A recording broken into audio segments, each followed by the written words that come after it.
not quite clear.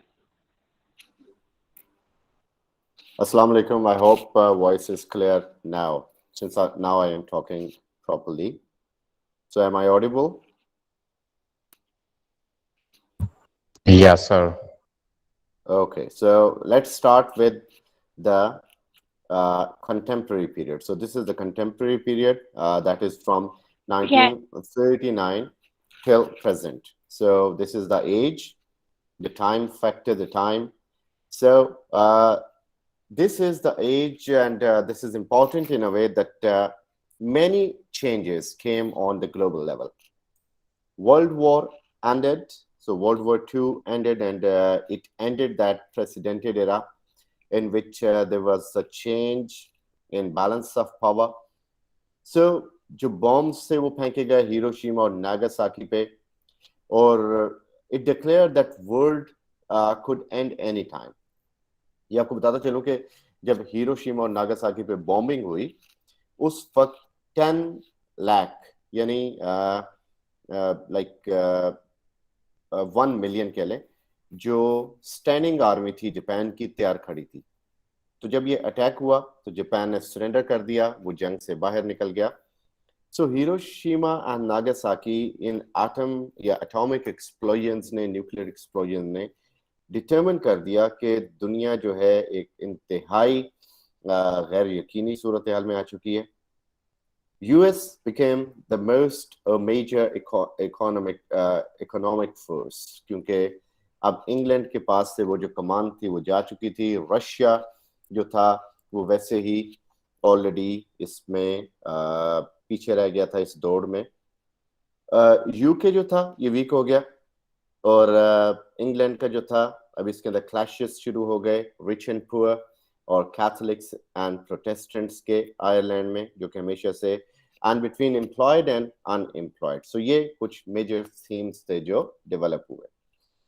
अच्छा, कहा जाता है कि हमने आज़ादी ली अंग्रेज़ों से, लेकिन द फैक्ट इज दिस कि अंग्रेज़ों ने हमें बहरहाल आज़ाद करना ही था, क्योंकि 1945 में जब वर्ल्ड वॉर ख़त्म हुई तो जिस तरह अब हम देख रहे हैं अमेरिकन अफगानिस्तान से भाग रहे हैं, तो अंग्रेज़ों को भी भागना पड़ा, क्योंकि अब बहुत खर्चा हो रहा था उनका यहाँ पे जो लोग डिप्लॉयड थे उनके हवाले से, और इस कॉलोनीज को ऑल ओवर द वर्ल्ड संभालना. सो इंग्लैंड ने वो कॉलोनीज छोड़ी और वापस चला गया.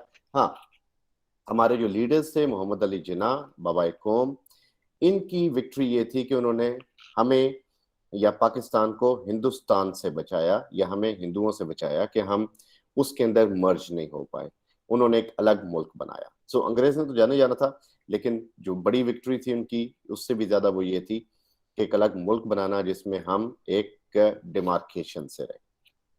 ओके, फिर क्या हुआ जी? Philip Larkin. So Philip Larkin की आप नज़में पढ़ें, so they are wonderful poems.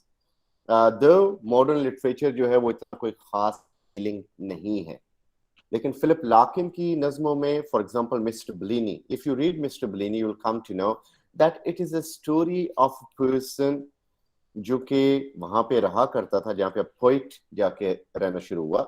सो वो कमरा बिल्कुल इस काबिल नहीं था कि वहां पे रहा जाए, और उस कमरे में मिस्टर ब्लिनी ने कुछ ऐसा नहीं रखा हुआ था जो कि उसकी एक अजीम पर्सनैलिटी को डिपिक्ट करे. तो एक इंतहाई सादा सी, एक रादर इन सिंपल वर्ड्स फजूल सी जिंदगी गुजारी उसने.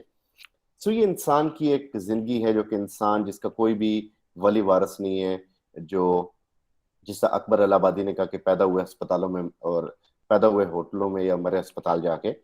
तो ये बेसिकली उस तरह की जिंदगी थी कि ये लोग बेसरो सामानी की हालत में रहे.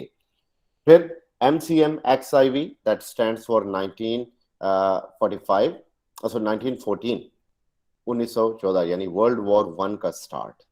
सो M जो है ये मिलीनियम, ये सारे रोमन फिगर्स में ये रिप्रेजेंट करता है 1000 को, C रिप्रेजेंट करता है हंड्रेड्स को. अब ये जो 1914 पोम थी ये भी बड़ी ही एक डिफरेंट किस्म की पोम है. इन दोनों पे वीडियोस है मेरे. 1914 जो पोम थी उसमें एक रियल पिक्चर पे लार्किन ने नज़म लिखी. वो पिक्चर कौन सी थी? वो एक छुट्टी का दिन था और एक आर्मी रिक्रूटमेंट सेंटर, उसके हवाले से उसके बाहर जो लोग खड़े थे इंग्लैंड में, उनमें कुछ ऐसी कुछ बेसिकली लोग मौजूद थे जो कि, बल्कि वो सारे जो कि जंग का हिस्सा बनने आए थे। सो मस्टैशेस हैं रखी हुई हैं, उन्होंने हैट्स पहने हैं, टाई सूट पहना हुआ है, स्माइल कर रहे हैं जैसे बैंक हॉलीडे पे आए हुए हैं। सो बड़ा एक अच्छा मंजर था। लेकिन ये आयरोनिकली वो बताना चाहता कि इन लोगों को नहीं पता था, यानी वो कहता कि इससे ज्यादा इनोसेंस कभी नहीं देखी गई। यानी ही मेंट टू से कि ये लोग जो इधर आके फोटो खिंचवा रहे हैं बड़े खुश हैं, इनको क्या पता इनके साथ क्या होने लगा है। तो वो जो होने लगा वो हेमिंगवे बताता कि इन ऐसे लोगों के साथ क्या हुआ जंग में जाके। यस यू आर राइट, मेरा डॉक्री एंड सन भी इसने लिखे, जिसमें डॉक्री एक इसका जूनियर होता है, बलिनी का, इसका लार्किन का।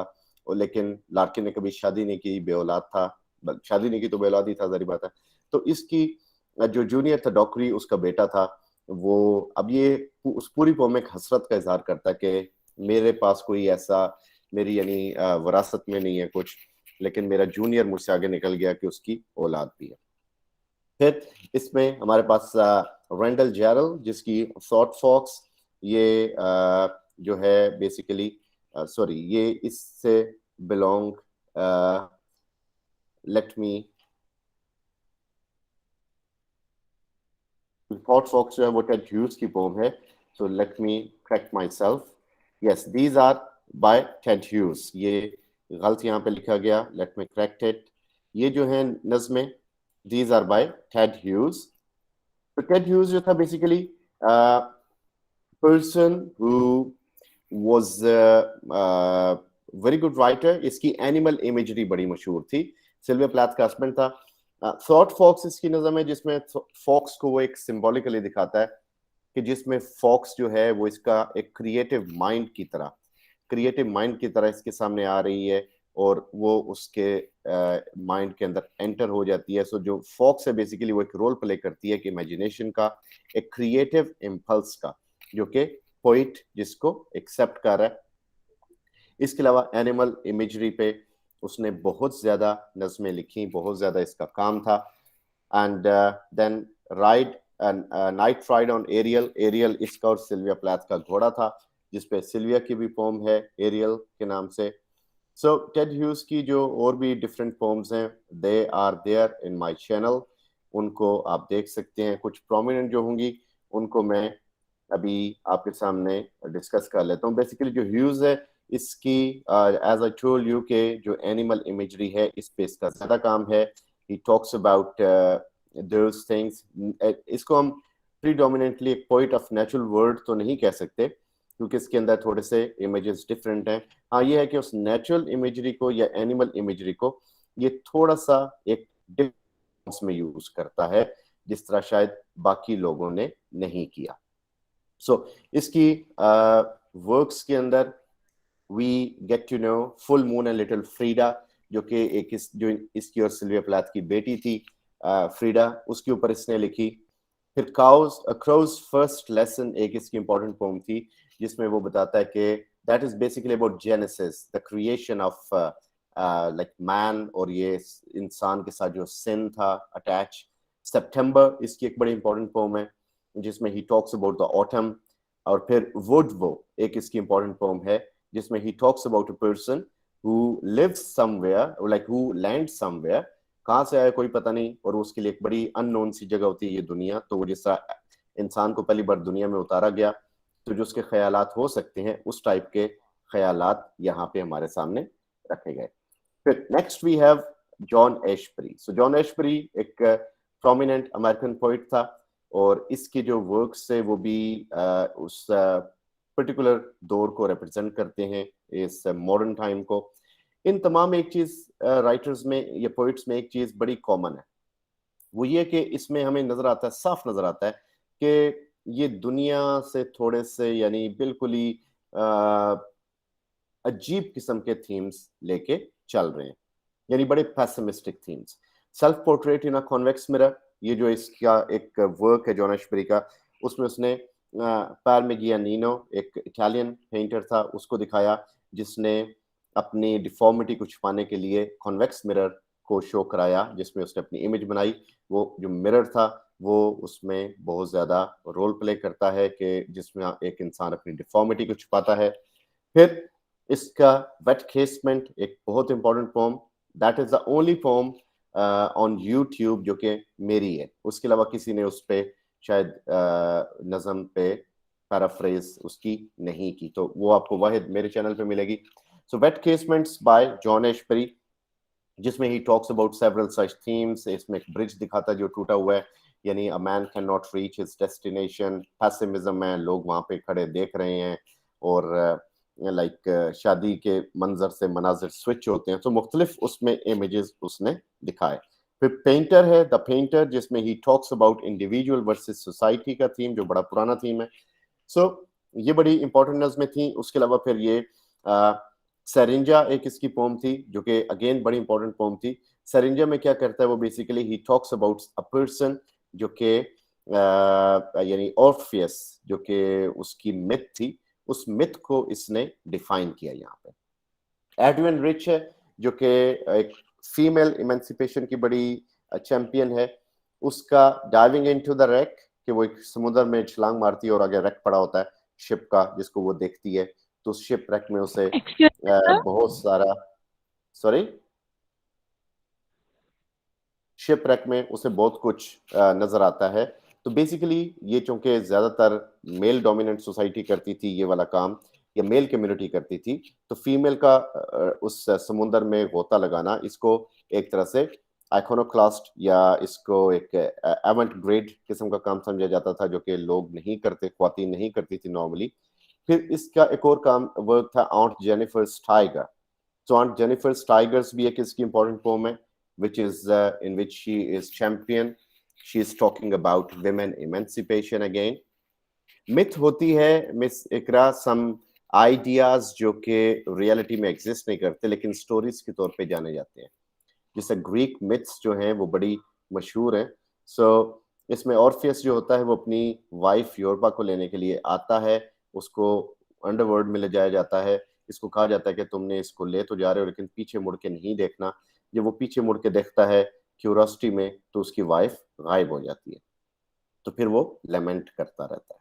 सिल्विया प्लाथ जो कि टेड ह्यूज की वाइफ थी, इंतहाई पेसिमिस्टिक थीम, इंतहाई डिप्रेस थीम, और लाइक इसने बहुत सारी पोम्स लिखी जिसमें बी पोम्स इसकी बड़ी मशहूर हैं, जिस तरह जिसमें वो arrival of the bee box, bee meeting, और इसमें लाइक यस ये वो आइडियाज हैं जनरेशन टू जनरेशन पास होते हैं। फिर इसमें स्टिंगा, स्टिंगा एक जो इसकी पोम थी, that was about same concept जिसमें बीज का जिक्र हो रहा है, क्योंकि इसका बाप बड़ा शौक रखता था बीज का, बीज बी कीपिंग का, तो इसने बचपन से ये सारे सीन देखे थे।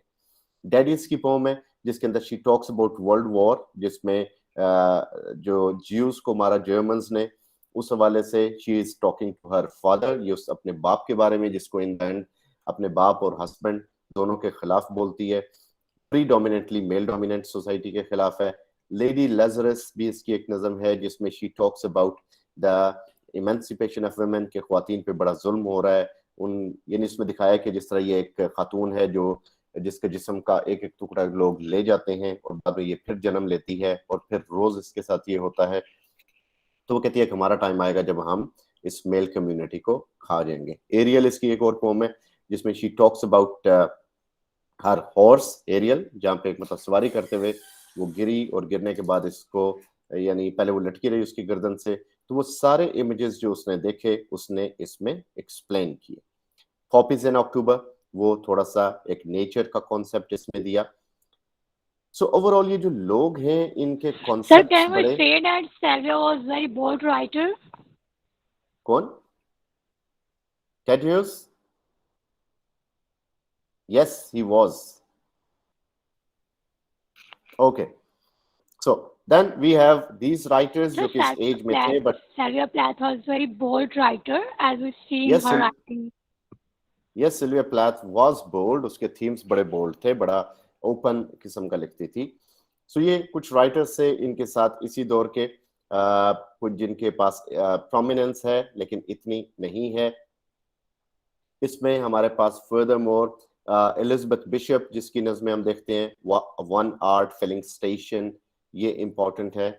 Then we have Toni Morrison. So Toni Morrison belongs to this age जिसने life in his language, the bluest eye, Siola and the Song of Solomon and Beloved and Jazz. So इसमें इसका जो work है jazz that is very important और ये MCQs के लिहाज से मौजूद है. So it is written on Harlem renaissance, जिसको हमने लास्ट स्लाइड्स में पढ़ा. हार्लेम रिनेसेंस वो रिनेसेंस था जो जिसमें ब्लैक की जो वर्क्स थे वो दोबारा से प्रोमिनेंस उनको मिली, जैज म्यूजिक कॉमन हुआ. सो ये जैज जो लिख रही है इसमें जैज म्यूजिक को बेसिकली उसने एक कैरेक्टर के तौर पे दिखाया जो कि बड़ा प्रेवलेंट है और हर तरफ मौजूद है.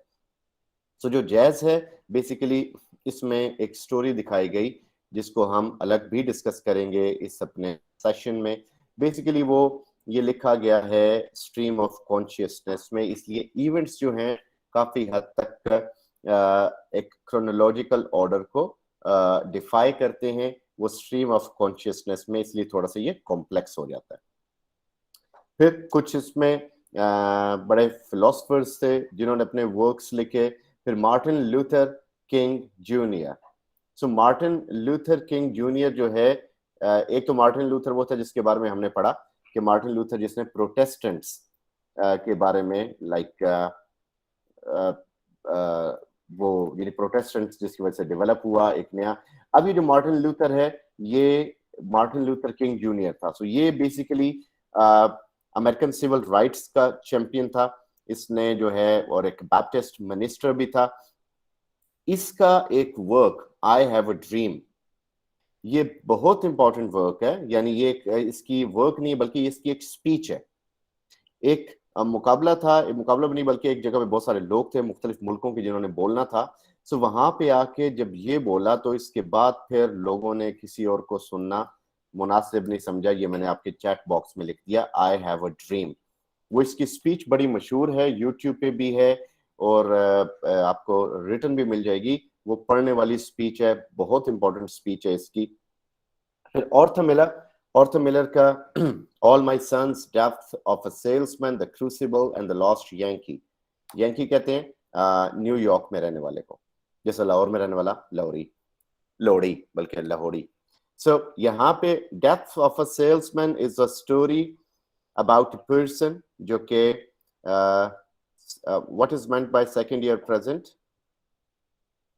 सो depth of a salesman is a story about a person जो कि एक सेल्समैन होता है और उस सेल्समैन के दो बेटे होते हैं जिससे से बड़ी होता है कि ये बड़ा होकर कुछ ना कुछ करेंगे, लेकिन अनफॉर्चुनेटली दोनों बिल्कुल वेले निकलते हैं, निकम्मे निकलते हैं. तो वो अपने सिर्फ उसके जो होते हैं अरमान या उसके किसी के ऊपर उम्मीद, होप, मान, वो सारे उसको तोड़ देते हैं. सो इसमें दिखाया गया कि एक चेंज आई. किसी जमाने में वो लोग होते थे जो कि दुनिया में लाइक आई डोंट नो कि ये किस कोर्स में शामिल है या नहीं, लेकिन ये है पढ़ने वाली. इसमें फिर यानी इसमें दैट वाज सेल्समैन में दिखाया गया कि जब ये जवान था विली लोमैन सेल्समैन, तो उस जमाने में दुनिया का ये था कि दुनिया बेसिकली वो लोग कामयाब है जो अच्छी जुबान रखते हैं, क्योंकि सेल्समैनशिप के लिए जुबान चर्ब जुबान होना जरूरी है. आहिस्ता आहिस्ता ट्रेंड्स चेंज हो गए अमेरिका में, तो अब वो लोग इंपॉर्टेंट हो गए इसके बुढ़ापे में जो कि मेहनत करते थे. तो ये खुद तो मेहनत करता नहीं था, जुबान को यूज करता था. इसके बच्चों ने भी वही सीखा, रिजल्ट ये निकला कि तबाह हो गया. द क्रूसिबल एक इंतहाई इंपॉर्टेंट प्ले, इन दोनों को हम अलग भी डिस्कस करेंगे. द क्रूसिबल क्या है? That is a story of a person जो कि इंडिविजुअल वर्सेस सोसाइटी का शिकार होता है. ये 1692 का सैलम दिखाया गया, जहाँ पे वही प्रोटेस्ट प्यूरिटन्स जो कि बड़े कटर हो गए, उनमें से कई प्यूरिटन्स अमेरिका में आए. वहां पे आके इन्होंने न्यू इंग्लैंड के नाम से जगह डेवलप की और वहां पे इन्होंने प्यूरिटन चर्च डेवलप किया. वहां के मौजूदा या उनके मकामी रेड इंडियंस को या तो मार दिया, भगा दिया, या उन्हें कन्वर्ट कर लिया और उनकी प्रॉपर्टीज कॉन्फिस्केट कर ली जो भाग गए या मर गए.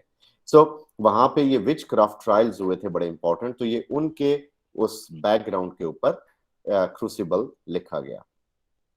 अच्छा, जिसमें फिर हमारे पास और जो इम्पोर्टेंट लोग हैं इसमें, जस्ट लेट मी सी,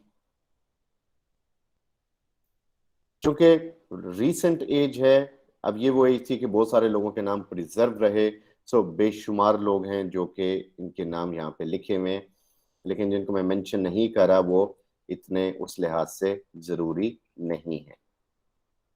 अब ये पूरे ये सब की सब ये एक लिस्ट है इस जमाने के राइटर्स की, जो कि इस कंटेम्प्रेरी पीरियड से लेके प्रेजेंट टाइम तक कहीं ना कहीं मौजूद थे, मौजूद हैं, लिख रहे थे, लिख रहे हैं। अब मेजर थीम्स, इस एज के जो मेजर थीम्स थे, irony, playfulness and Sir, black humour. Salman Rushdie. Umera आप टाइप किया करें, आपकी आवाज क्लियर नहीं आ रही। Sir, the Salman Rushdie है, that is also very important writer of 20th century. He may be, but since उसने जब एक वो कर दिया, शान में गुस्ताखी कर दी, मैं उसका जिक्र करना ही पसंद नहीं करता, एंड सॉरी टू से मैं उसको डिस्कस भी नहीं करूंगा। इज नॉट वर्थ इट को उसको डिस्कस किया जाए। सो हम यहाँ पे अब ये जैसा आयरनी है, आयरनी एक नया थीम नहीं था, it was an old thing जो कि डेवलप हुआ। आयरनी के साथ ब्लैक ह्यूमर या जिसे हम ब्लैक कॉमेडी कहते हैं, ये भी एक कॉन्सेप्ट डेवलप हुआ।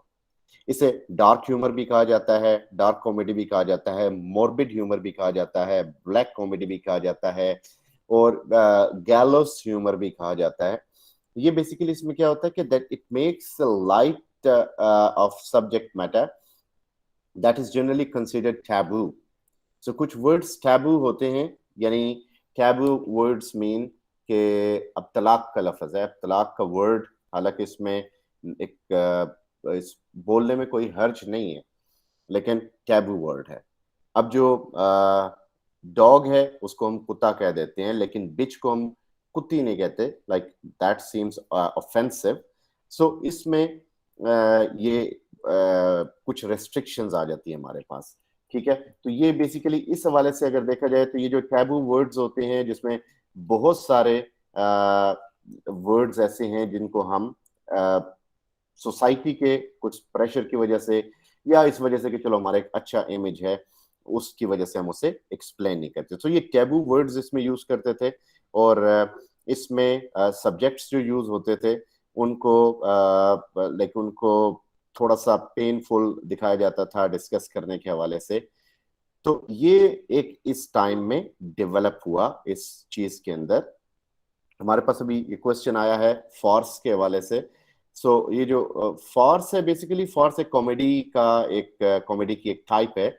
इसमें ऑडियंस को एंटरटेन किया जाता है एग्जेजरेटेड सिचुएशन के जरिए, यानी इसमें एब्सर्डिटी है, इम्प्रॉबेबल सिचुएशन है, या बड़ी रिडिकुलस सिचुएशन है जो कि यूज, सिचुएशनल कॉमेडी जिसे आप कहते हो उसको हम फार्स कहते हैं। सो बेसिकली इसके अंदर कुछ थीम्स थे, इसमें हम यस ममनू वर्ड्स को हम टैबूस कहते हैं। तो इसमें बेसिकली ये जो कुछ प्लेज हैं जिसमें कैच 22 एक प्ले एक वर्क है, इसके अलावा डिफरेंट जो कॉमन टाइप के इस टाइम के अंदर जो वर्क्स हुए उनमें हमें आयरनी नजर आती है कि आयरोनिकल रिमार्क्स हैं, और उसमें हमें we can feel yes the bear जो है वो फारसी कल है। और फिर इसमें हमें एक और जो चीज नजर आती है वो ये कि ब्लैक ह्यूमर है, जिसमें हम फ्रीक्वेंट टैबू वर्ड्स सुनते हैं जो कि इससे पहले शायद लिटरेचर में यूज नहीं होते होंगे, लेकिन अब आके वो रिटन में या स्पोकन में यूज होना शुरू हो गए। फिर इंटरटेक्सचुअलिटी। सो इंटरटेक्सचुअलिटी क्या है? ये जूलिया क्रिस्टिविया ने एक टर्म कॉइन की थी 1966 में। ये इंपॉर्टेंट है एमसीक्यू के वाले से। उसने कहा था कि there are two relationships going on whenever we read a text, कि जब हम कोई टेक्स्ट पढ़ते हैं तो दो किस्म के रिलेशनशिप्स डेवलप होते हैं। This is a relationship between us and the author, एक वो जो हमें ऑथर से जोड़ता है हॉरिजॉन्टल एक्सिस पे, और फिर between the text and other text, एक रिलेशन इंसानों का, एक टेक्स्ट का। इंसानों में कौन? हम और ऑथर, और एक में टेक्स्ट और अदर टेक्स्ट, वो उसी राइटर का एक टेक्स्ट या उसका दूसरा वर्क, इन दोनों का आपस का रिलेशन। इसमें क्या होता है कि इट्स जो both axes, so they emphasize that no text exists in a bubble and that we need to recognize how existing work shape current text and reading. So जब तक हम उनको अंडरस्टैंड नहीं करते we can not get the complete idea. So इसमें हम अपने आप को एक लेवल पे लेके आते हैं ऑथर के साथ, हम एक लेवल पे लेके आते हैं टेक्स्ट के साथ, और हम एक लेवल पे लेके आते हैं बाकी टेक्स्ट के साथ. यानी we have a relation with the author, we have a relation with the text, and text has relation with other text too. Then पास्टिश.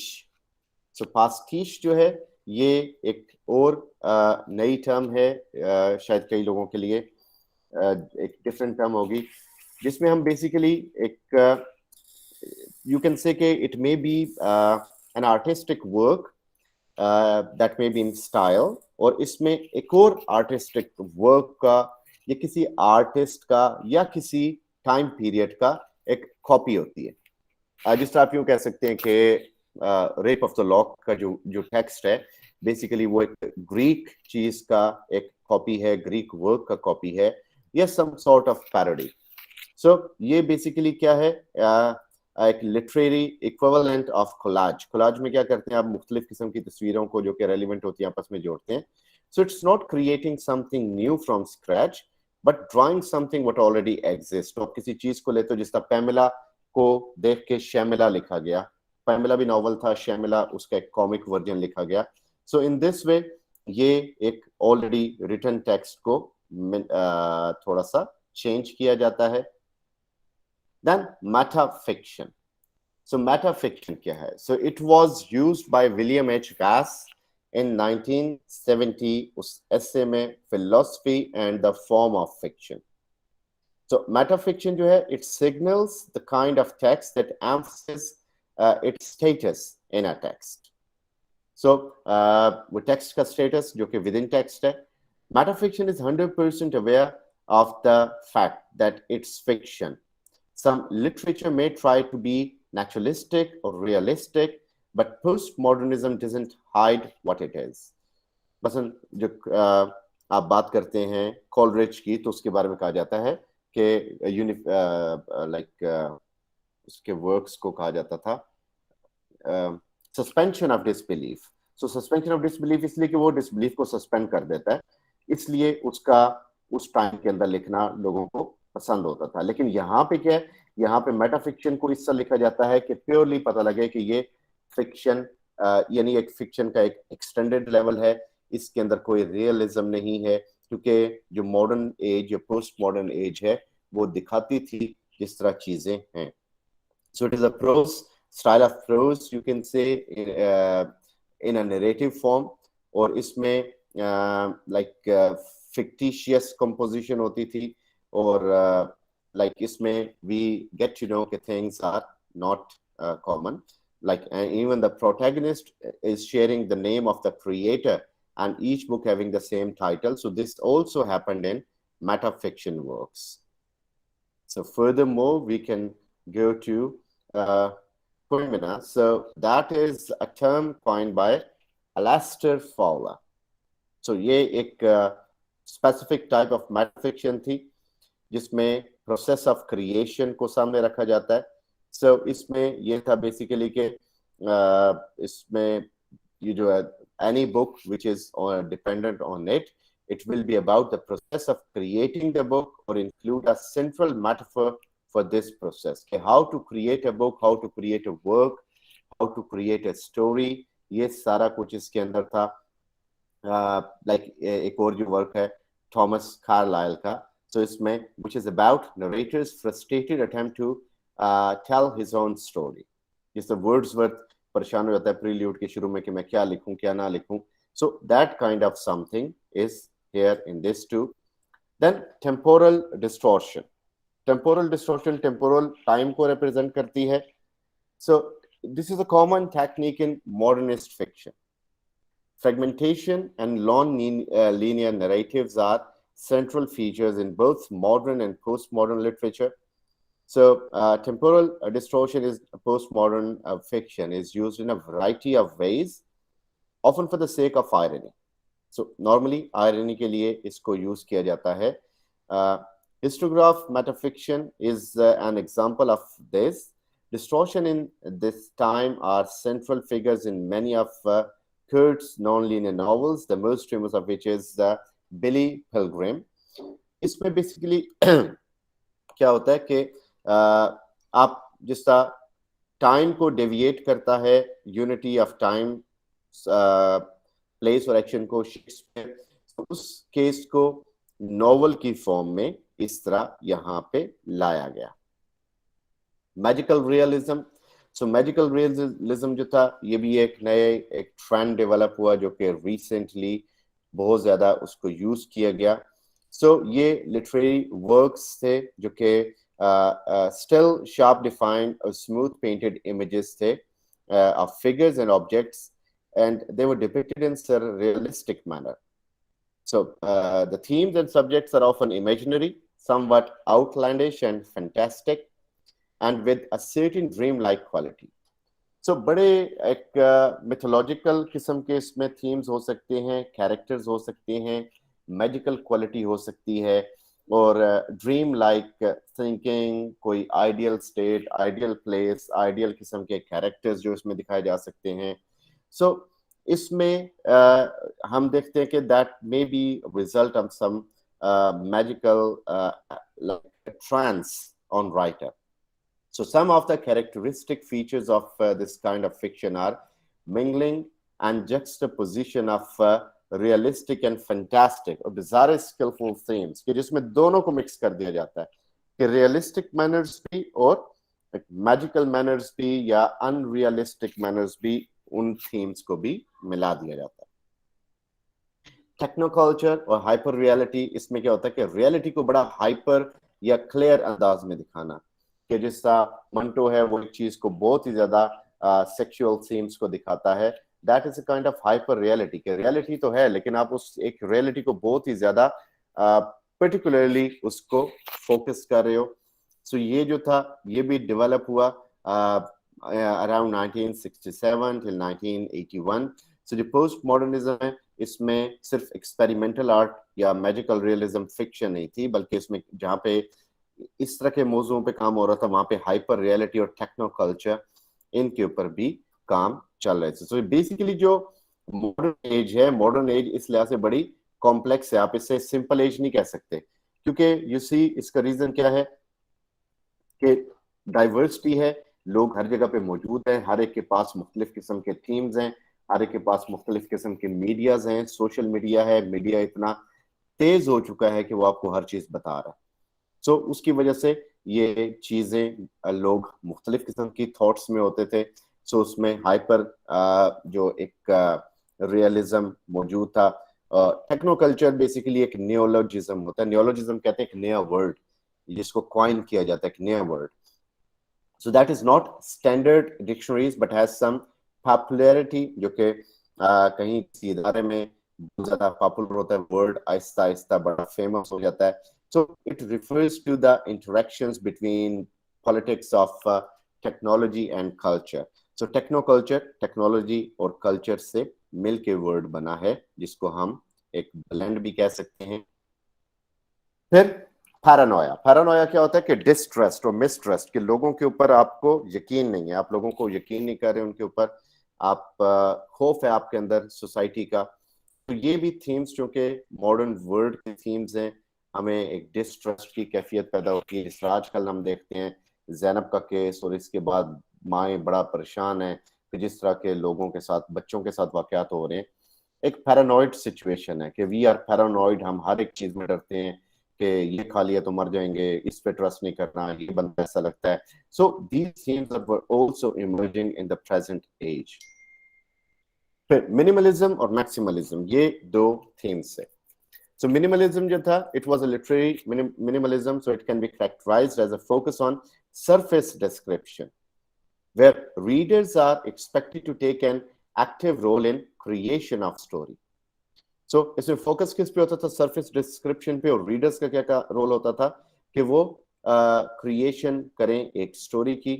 और the characters in minimalist stories and novels tend to be unexceptional, different किस्म के होते थे, unique होते थे. and generally the short stories are slice of life stories. So minimalism, differentiating from maximalism, it is a representation of only the most basic and necessary pieces specific by economy with words. क्या मतलब कि इसमें जो authors से वो आपको बड़ी minute किस्म की डिटेल्स देना छोड़ देते थे कि उन्होंने आपको बिल्कुल डिफरेंट किस्म की चीजें बताई हो, बिल्कुल अजीब किस्म की डिटेल्स दी हो, फुल डिटेल दिया हो, नहीं। ये कहते थे कि हम आपको मेन पीसेस दे रहे हैं, जिससे अपने ब्रिक्स को बनाना होता है, ब्लॉक्स बनाने होते हैं, इस तरह रीडर उनको खुद कॉन्स्ट्रक्ट करता जाए। ये क्वेश्चन आया डेजावू, सो नहीं, deja vu is something different. Deja vu होता है कि जब आप एक सिचुएशन को फील करते हो कि ये आपके साथ ऑलरेडी हो चुका है। कई दफा हमारे साथ फील होता है कि मैं बैठा हूँ, अच्छा ये पहले हुआ था, इस बंदे ने ये बात कही थी, टीवी ऐसी चल रहा था और यहाँ पे ऐसी लोग थे, ये फल ऐसी पड़ा था। ये डेजावू वो सिचुएशन होती है। ओके, सो उसके बाद हमारे पास आता है मैक्सिमलिज्म। सो इसमें मिनिमलिज्म जो है वो नीट, टाइडी या लोw की चीजें होती हैं। मैक्सिमलिज्म जो है वो जाता है बाय एम्ब्रेसिंग एक्सेसेस, इसमें डिटेल्स हैं। और बहुत सारे पोस्ट मॉडर्निज्म के लिए मैक्सिमलिज्म जो है, like post modernism does not stick to any hard and fast rule, so its text can be any length.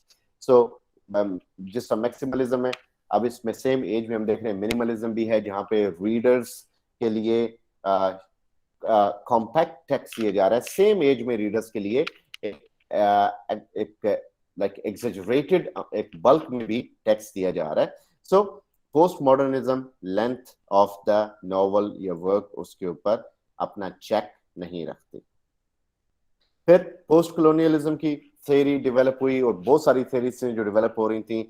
Psycho analytical theory develop हुई, जिसने इंसान को बताया कि ऑथर जो है उसके साथ, यानी वो जो लिखता है उसके अंदर उसका ईड ईगो और सुपर ईगो वो इन्वॉल्व होते हैं कॉन्शियसली और अनकॉन्शियसली, और उसको पढ़ने में हम उन चीजों को सामने रखते हैं, तो वो जो भी उसके कॉन्सेप्ट्स होते हैं हम उससे ऑथर बताना चाहिए या ना चाहे, कहीं ना कहीं वो अपने बारे में अनकॉन्शियसली बता देता है। फिर जो मार्क्सिज्म थी उसके अंदर हमने देखा कि मार्क्सिस्ट थ्योरी के अंदर ही टॉक्स अबाउट कि जो किस तरह क्लास स्ट्रगल है, क्लास एक डिमार्केशन है जो कि मुख्तलिफ नॉवेल्स पे अप्लाई होती है, वर्क्स पे होती है। पोस्ट कॉलोनियलिज्म की थ्योरी है कि जिसके अंदर जब कॉलोनियल एटीट्यूड डेवलप हुआ उसके बाद जो फिर जो एम्पायर्स थी उनका क्या हशर हुआ, उन लोगों का क्या कल्चर था, कल्चर के ऊपर डोमिनेंसी कैसे डेवलप हुई एक नए कल्चर की, और जो कल्चर पिस रहा था उसने उसका जवाब कैसे दिया। अब ये पाकिस्तानी लिटरेचर इन इंग्लिश, तो उस जमाने में अभी ये जो इस टाइम में लिखा गया, बहुत सारे इंपॉर्टेंट वर्क्स लिखे गए, लेकिन इसमें पाकिस्तानी लिटरेचर जो था इंग्लिश में लिखा गया, उसमें Ahmed Ali, he was a great name, उसके बहुत सारे नॉवेल्स है। But twilight in Delhi is important, जिसमें दिल्ली की सूरत हाल दिखाई गई कि विक्टोरियन एरा के बाद जब ये किंग जॉर्ज का एरा आता है, ये जॉर्ज की कोरोनेशन सेरेमनी थी जब इंग्लैंड के सब कॉन्टिनेंट में, तो तब मुसलमानों के क्या हालात थे। सो मुसलमानों के शौक जो इन्होंने पाले हुए थे और जो इनके हालात थे वो सारे के सारे हमें इसमें बड़े क्लियरली दिखाए गए। हनीफ कुरैशी, उसके ये इंपॉर्टेंट वर्क्स हैं। तो ये जितने भी मॉडर्न लोग हैं इनके जो थीम्स हैं ये अटरली कॉम्प्लेक्स थीम्स हैं, क्योंकि मॉडर्न एज को कॉम्प्लेक्स एज कहते हैं, जिसको मॉडर्न में आज के हवाले से कह रहा हूँ, वैसे ये पोस्ट मॉडर्न एज है। तो ये एक कॉम्प्लेक्स एज है, तो इनके थीम्स भी इसी तरह के कॉम्प्लेक्स हैं। इसके अलावा हमारे पास जुल्फकार घोष है, जिसके statement against corpses, the contradictions, the murder of Aziz Khan, the incredible Brazilian. Attia Hosain, ये उसके इंपॉर्टेंट वर्क्स हैं। So she is also a big name in the present society. And then Sara Suleri, जिसमें मीटलेस डेज और उसके बाद rhetoric of English India, so boys will be boys. फिर Adam Zamindar, the 13th house, he was also known for this. And then Tariq Ali, the new revolutionaries, and so many other works by Tariq Ali. Muniza Shamsi, hybrid tapestries, the development of Pakistani literature in English, 2017 में लिखा इसने। फिर कामिला शम्सी, जिसमें इसके in the city by the sea, Mohsin Hamid, moth smoke, the reluctant fundamentalist, ये दोनों इसके बहुत इंपॉर्टेंट वर्क्स हैं जो कि बेसिकली सारे का सारा प्रेजेंट सिचुएशन पे इंसान क्या है, उसका रिलीजन किस तरह उसके रास्ते में आ रहा है, उसकी आइडेंटिटी कैसे जो है वो रिवील हो रही है, उसकी आइडेंटिटी क्राइसिस कैसे हो रहे हैं। Then Tahira Naqvi, Bina Shah, Alamgir Hashmi, Amir Hussain, these are the great names of the present time. So these are basically the people, and yes, there are too many works in the present age. So उसमें से जो important works हैं उनको हम इंशाल्लाह discuss करेंगे, लेकिन ये है कि सर आई इसमें हैव अ से क्वेश्चन। सर मेरा एक यस क्वेश्चन है। जी जी सर ये जो 20th सेंचुरी के एलिमेंट्स का जिनका जिक्र किया आपने, इंटरटेक्सुअलिटी और पास्टिज वगैरह से रिलेटेड, तो जैसे सर ये सिल्विया प्लैथ के अगर एरियल का आपने जिक्र किया है, तो उसमें फॉर एग्जांपल जैसे वो रेप ऑफ लॉक में ये जो बेलिंडा की निम्फ जो उसका भी नेम होता है एरियल, इसी तरह वो शेक्सपियर की द टेम्पेस्ट में जो स्पिरिट का नेम है जो जेंडरलेस्ट उसका भी हो गया, ठीक है। फिर हैब्रियो लैंग्वेज में जो लाइन ऑफ गॉड जो कि पोएटिक नेम है यरूशलेम का, तो ये सारी चीज़ें जो रिलेट करी हैं, और हॉर्स नेम का भी एरियल नेम है, तो ये सारी चीज़ें जो रिलेट करी हैं ये फिर हमारे पास वो कॉपी नेम मास ये पास्टिश में आएगा या इंटरटेक्सुअलिटी में आएगा? पास्टिश में भी आ सकते हैं क्योंकि सेम कैरेक्टर्स को लाया जा रहा है, लेकिन वो कैरेक्टर्स एग्जैक्टली सेम नहीं है ना।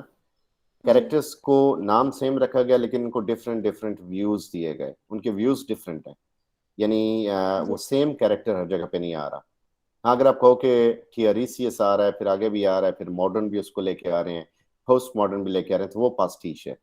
तो इसको आप मिनिमलिज्म के अंदर या इंटरटेक्सुअलिटी के अंदर, यस इंटरटेक्सुअलिटी में आप ऐड कर सकते हो कि टेक्स्ट में का, रेलिवेंसी सर आ रही है, इस वजह जी से शायद टेक्स्ट का इंटरटेक्सुअलिटी। उसमें रेलिवेंसी, जी सर्वर ठीक है, एग्जैक्टली इंटरटेक्सुअलिटी भी नहीं है, लेकिन यह कि किसी हद तक हम उसे कह सकते हैं कि यस रेलिवेंसी हमें किसी हद तक किसी हद तक नजर आती है।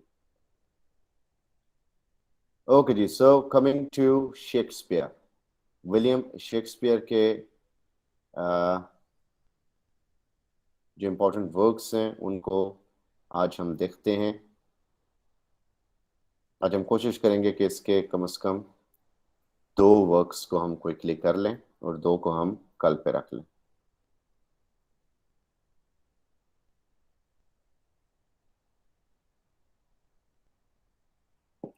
Okay, so we start with Macbeth.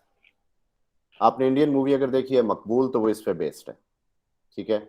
आपने हैमलेट है तो हैदर इस पे बेस्ड है, और अगर ओमकारा है तो वो ओथेलो पे बेस्ड है। तो इसके कॉमेडी ऑफ एरर्स के ऊपर अंगूर मूवी बनी हुई है। तो इस तरह शेक्सपियर के ऊपर काफी लोगों ने अपने हाथ सीधे किए हैं। सो शेक्सपियर जो है one of the finest playwrights, one of the important playwrights of the all ages, सबसे मशहूर, और अपनी सोनेट निगारी में एक इसका अपना नाम था। सो मैकबेथ जो है दैट इज अ ट्रेजेडी। तो इसने जो ट्रेजेडीज लिखी उनमें मैकबेथ जो है that is very important tragedy. ये अनफॉर्चुनेटली हमारे मास्टर्स के सिलेबस में नहीं है, लेकिन अगर आपने ग्रेजुएशन का सिलेबस पढ़ा है पंजाब यूनिवर्सिटी के लिटरेचर का, so it is very much there. So let us talk about Macbeth. So Macbeth जो है बेसिकली एक ऐसी स्टोरी एक इंसान की जिसका एक यू कैन से हमार्शिया उसका एम्बिशन है। अब ये जो एम्बिशन है वो थोड़ा सा डेवलप होता है लेट, यानी उसको शुरू में directly he is ambitious, he is not ambitious, लेकिन वो ऐसा ऐसा डेवलप था। जैसे हज़रत अली ने कहा कि ये जो इंसान है ये बदलता नहीं है, बेनिकाब हो जाता है जब उसे ताकत दौलत इज्जत दी जाती है। यहाँ पे यही सिचुएशन बनी। तो ये बेसिकली मैकबेथ जो था वो बदला नहीं बल्कि बेनिकाब हो गया। सो लेट्स सी ये किस तरह हुआ। इसमें 3 विचेस होती हैं, अ ट्रायो ऑफ विचेस, तो ये मिलती हैं मैकबेथ को। मैकबेथ एक मिलिट्री कैंप की तरफ मूव करता है जहाँ पे स्कॉटिश किंग डंकन जो है वो एक खबर सुनता है कि उसके जो जनरल्स हैं बैथ एंड बैंको, जो बड़े इंपॉर्टेंट होते हैं, उन्होंने दो सेपरेट आर्मीज को, एक से मैकबेथ लड़ा था, एक से बेंको लड़ा था, तो उनको हरा दिया। और एक को जो था आयरलैंड से आर्मी आ रही थी जो कि रेबल मैकडोनाल्ड एक बंदा था, और दूसरी नॉर्वे से थी। तो इन दोनों ने नॉर्वे और आयरलैंड से आने वाली आर्मीज को शिकस्त दे दी। और इस पे ये हुआ कि इनको हराना, ये दोनों जनरल्स जब आ रहे थे तो वहां पे इनकाउंटर होता है आयो ऑफ विचेस से। एक झाड़ियों के पास 3 विचेस होती हैं। सो विचेस जो है, foul is fair and fair is foul, तो इस तरह अपना स्टेटमेंट स्टार्ट करती हैं जो बड़ी मशहूर। वो प्रोफेसी देती है कि मैकबेथ जो है उसे थेन बना दिया जाएगा। Thane is a rank of Scottish nobility, किसी स्कॉटिश नोबलमैन बना दिया जाएगा, और वो उस टाइटल को कहा जाता है काउडर। तो काउडर बना दिया जाएगा, और इवेंचुअली उसके बाद जो है मैकबेथ किंग स्कॉटलैंड भी बन जाएगा। अच्छा जी, अब ये जो प्रोफेसी है ये भी होती है कि बेंको जो है उसकी लाइन में से स्कॉटिश किंग पैदा होंगे, क्योंकि स्कॉटलैंड दिखाया गया बेसिकली कि उसकी जो लाइन होगी उसमें से स्कॉटिश किंग पैदा होंगे, और बेंको किंग नहीं बन सकेगा। अब विचेस ये कह देती हैं, मैकबेथ बेंको इसको सुन लेते हैं, विचेस गायब हो जाती हैं।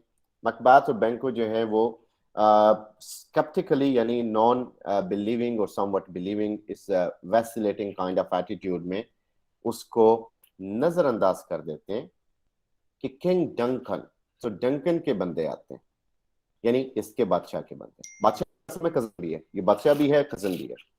तो उसके बंदे आते हैं और वो उसको बताते हैं कि उसको बादशाह उससे बड़ा खुश हुआ है, और उनकी जो ये विक्ट्री थी उसकी बेस पे उसे थेन ऑफ काउडर बना दिया गया, यानी उसको थेन बना दिया गया काउडर का। वो जो थेन है बेसिकली वो टाइटल है, वो काउडर की प्लेस के हवाले से। अब ये बड़ा हैरान होता है कि विचेस की जो बात है पूरी हो गई। सो थेन जो था उसने बिट्रे किया था नॉर्वेजी की वजह से। सो मैकबेथ जो है वो कहता है कि अगर तो ये हो गया है तो फिर मुमकिन है कि मैं कि अगर पहले उनकी प्रोफेसी सही पूरी हुई है।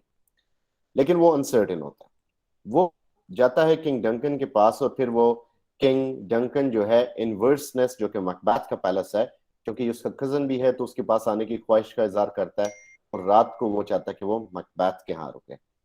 मैकबेथ अपनी वाइफ को लिख भेजता है और उसे बताता है कि सारा कुछ के उसके साथ क्या हुआ।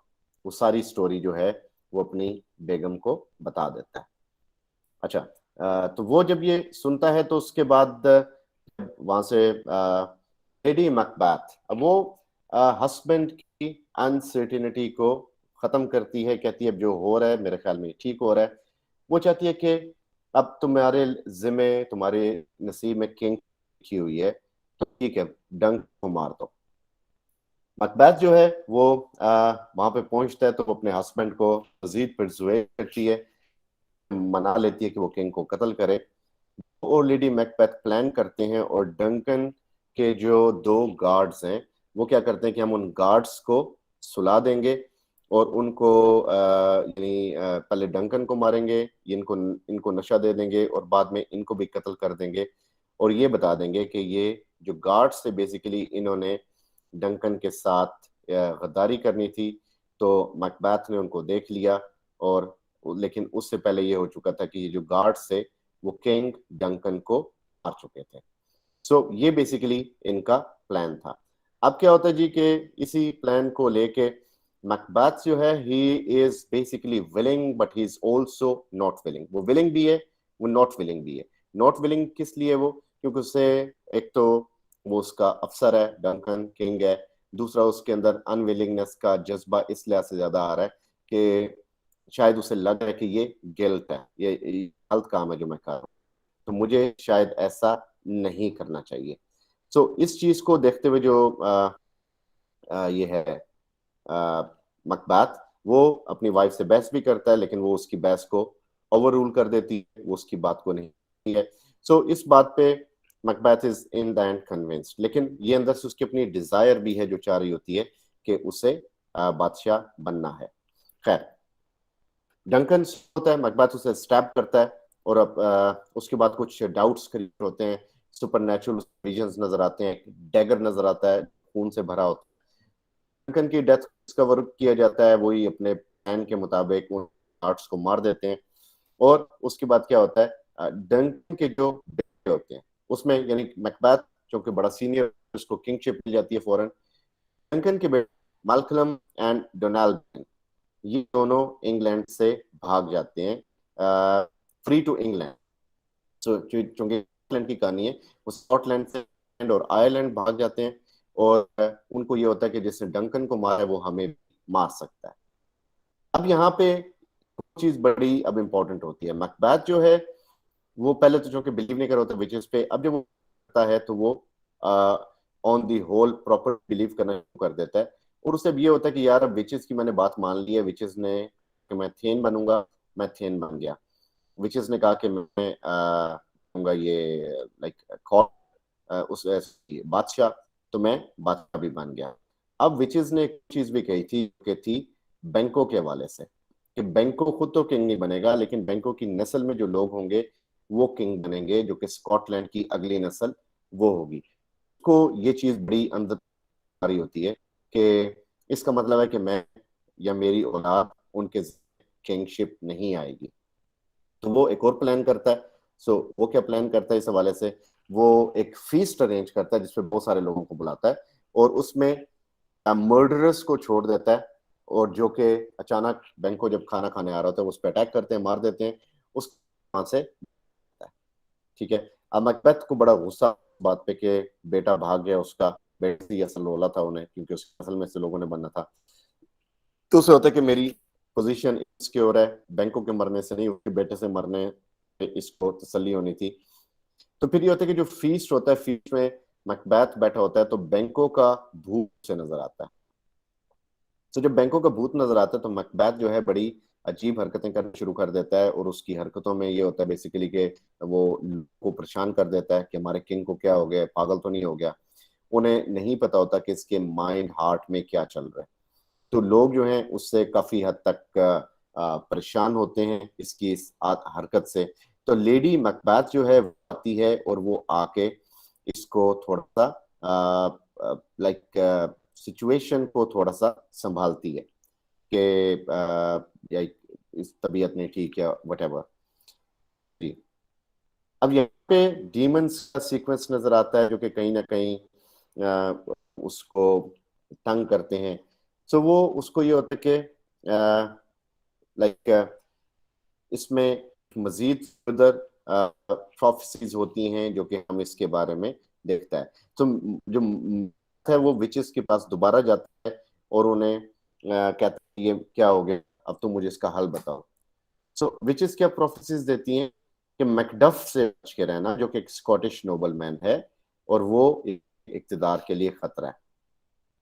लेकिन वो भी कहती हैं कि ये तब तक इक्तिदार को खतरा नहीं होगा जब तक ये यानी कोई ऐसा बंदा, ये वो बंदा मैकबेथ है कि किसी औरत पैदा ना हुआ हो। और फिर मैकबेथ का रूल तब तक जब तक बिरनैम वुड है, यानी बिरनैम का जो जंगल है वो खुद के यहाँ तक ना आए जहां तक मैकबेथ वगैरह का कैसल मौजूद है। अब इस बात पे तो लाइक बहुत ज्यादा एक तसल्ली हो जाती है मैकबेथ को कि फर्स्ट ऑफ ऑल बंदा माँ के पेट से पैदा हुआ, और फिर उसे ये भी तसल्ली हो जाती है कि जंगल चल के आना तो एक इंतहाई अचंभे वाली बात है।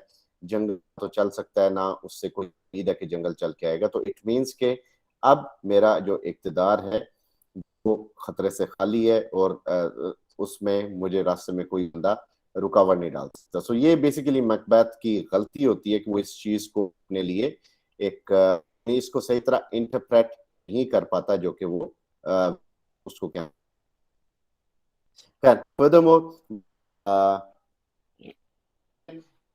जो है उसका है कि मैकडफ को शायद खबर हो गई, वो भागता है, तो मैकडफ की जो फैमिली होती है उसको मैकबेथ पीछे मरवा देता है। तो वो जाके डंकन के बेटों से मिलता है और फिर वहां पे अटैक की तैयारियां होती हैं कि हम जाके लड़ें और अपना ये किंगशिप वापस लें। मीनवाइल लेडी मैकबेथ जो है वो उस उसका बड़ा अजीब सी सिचुएशन हो जाती है। स्कॉटिश लोग जो कि मैकबेथ को सर्व कर रहे होते हैं उसके इस घिनौने जालमाना तरीके से घबराना शुरू हो जाते हैं, परेशान हो जाते हैं। तो उसमें क्या होता है कि वो लेडी मैकबेथ जो है मीनवाइल वो उसे नींद नहीं आती, इंसोम्निक हो जाती है, चलती रहती है, स्लीप वॉकिंग करती रहती है, और फिर उसको लगता है कि ये सारा कुछ जो हुआ ये उसको जो है वो तंग करता रहता है। फिर तक के वो अपने आप को मार देती है। उसके बाद क्या होता है कि मैकबेथ परेशान होता है और वहां पर उसे जब खबर मिलती है कि अटैक हो रहा है उन पर, तो वो देखता है कि जंगल उसकी चल के आ रहा होता है। सो जंगल कैसे चल के आ रहा होता है? तो जो बिरनम वुड जो कि स्कॉटलैंड के पास, वहां पे उसकी लकड़ियां उन लोगों ने अपने आगे लगाई होती हैं, ढाल के लिए समझ लें या किसी भी तरीके से अपने आप तीरों से प्रोटेक्ट करने के लिए। तो ये एक तरह से एक एक वो चलते हुए वो आ रहा है, एक लाइक इन अ वे जंगल चलता हुआ आ रहा है। अच्छा, आपसे रिक्वेस्ट है कि प्लीज क्वेश्चन के अलावा इसमें गुफ्तगू ना किया करें, वो टू टू टू होती है तो मेरी तवज्जो डाइवर्ट हो जाती है। पर जंगल जब चलता हुआ आ रहा होता है इनकी तरफ, तो एक काली प्रोफेसी पूरी हो जाती है विच की कि जंगल चल के आएगा। अब वहां पे फिर जंग होती है, मैकबेथ बड़ा वायलेंटली लड़ती है, फोर्सेस इंग्लिश फोर्सेस इनकी जंग होती है। तो वहां पे मैकडफ मिलता है। सो मैकडफ जो है वो कहता है कि जिस सब प्रोफेसी थी तो वो ठीक है, प्रोफेसी यानी उस जमाने में थे ये लाइक नॉर्मल डिलीवरीज होती थी बेबी से, चाइल्ड यानी जबरदस्ती की डिलीवरीज नहीं होती थी, जिन्हें हम सी सेक्शन सिजेरियंस कहते हैं। कि I was not born of mother, like मुझे जबरदस्ती निकाला गया, या मैं सी सेक्शन से पैदा हुआ। सो मैकबेथ को पता लग जाता है कि ये भी मेरे साथ विचेस ने हद कर दिया। तो खैर वो उधर उसको मार देते हैं, सर काट देते हैं। मलकलम बादशाह बन जाता है और वहां पे फिर उस इलाके में अमन वगैरह फैल जाता है। सिंबल्स हैं, विजन्स हैं, हेलुसिनेशंस हैं जो नजर आते हैं। उसके अलावा ब्लड है, यानी ये उनके इन सिंबल्स के हवाले से वो हैं आपके सामने कोटेशन।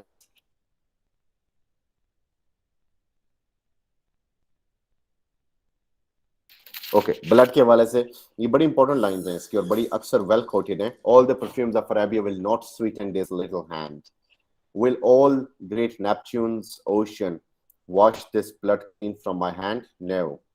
तो ये बेसिकली वही मर्डर डंकन का गिल्ट के तौर पे। फिर me I heard a voice cry sleep no more, Macbeth death sleep murder। सो ये उस सिंबल्स हैं जो मुख्तलिफ, वेदर एक सिंबल है, स्लीप सिंबल है, ब्लड सिंबल है। ये इसके जिसमें फ्री विल है, जो कि एक फेट थी एक फ्री विल थी, उसने फेट समझते हुए फ्री यूज की।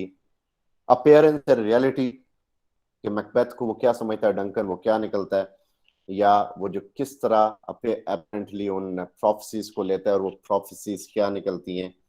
फिर लॉयल्टी है जो कि किसी हद तक मुख्तलिफ लोगों के साथ मौजूद रहती है, और उसमें जी इसमें ये है कि जो मलकलम है वो किंग बनता है, लेकिन ये कि आगे ऑनवर्ड्स उन्होंने कहा था कि वो नहीं, फौरन नहीं, ऑनवर्ड्स उसकी जो नस्लें होंगी वो बाद में बादशाह बनेंगी। फिर किंगशिप और टिरनी है कि किंगशिप जो है एम्बिशन है, और उस एम्बिशन को हासिल करने लोग क्या क्या करते हैं। किंगशिप है लोग बड़ा कुछ यानी इवन कत्ल कर देते हैं दूसरे को।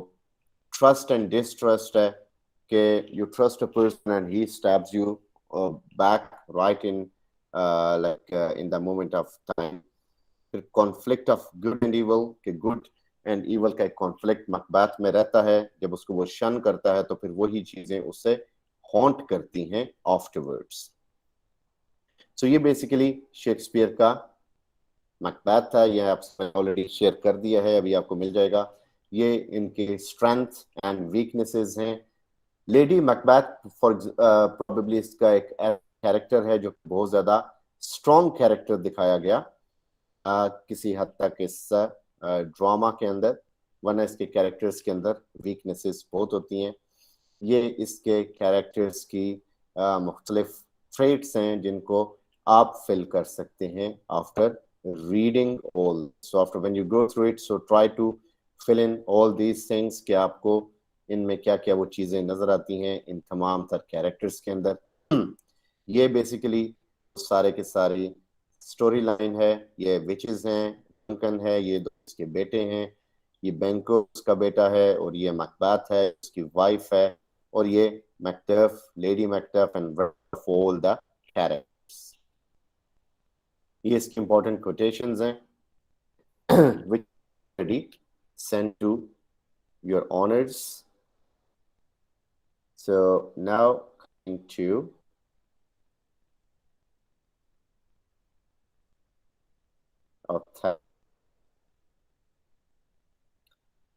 Othello, Indian movie Omkara, वो इसके ऊपर है। मेरा एक वीडियो भी है इस पे जिसपे इन दोनों का मैंने कंपैरिजन करके दिखाया, ओथेलो खारा का, वो भी आप लोग देख सकते हैं यूट्यूब पे, दैट इज अवेलेबल।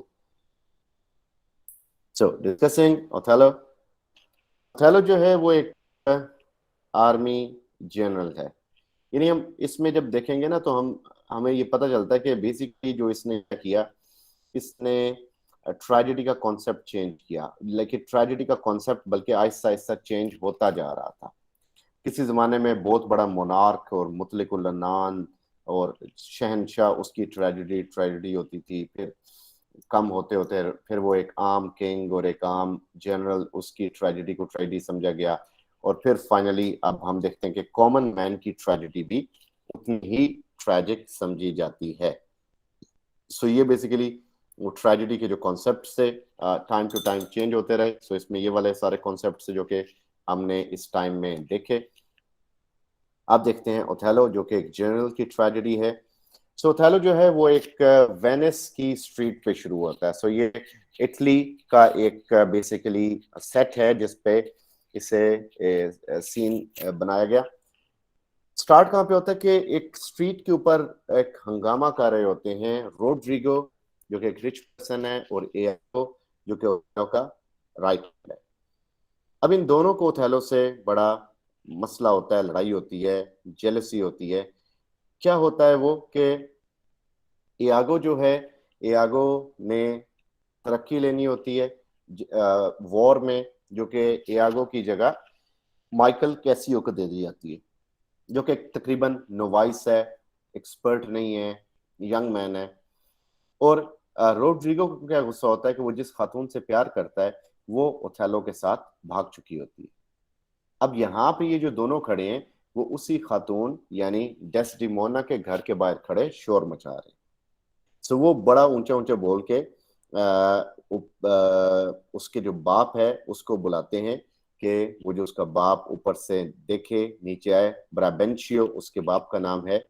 सो ब्राबेंशियो जो है उसमें उसके बारे में हम देखते हैं कि वो एआगो को पहचान नहीं पा रहा, लेकिन रोड्रिगो को पहचानता है क्योंकि उसे पता कि उसकी बेटी में इंटरेस्ट लेता है।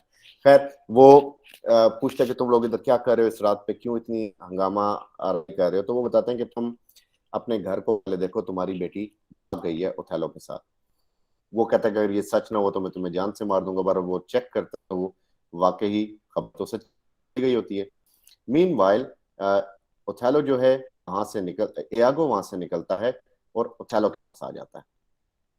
अब ये जो इसमें लाइक एआगो रोड्रिगो को वहीं पे छोड़ देता है।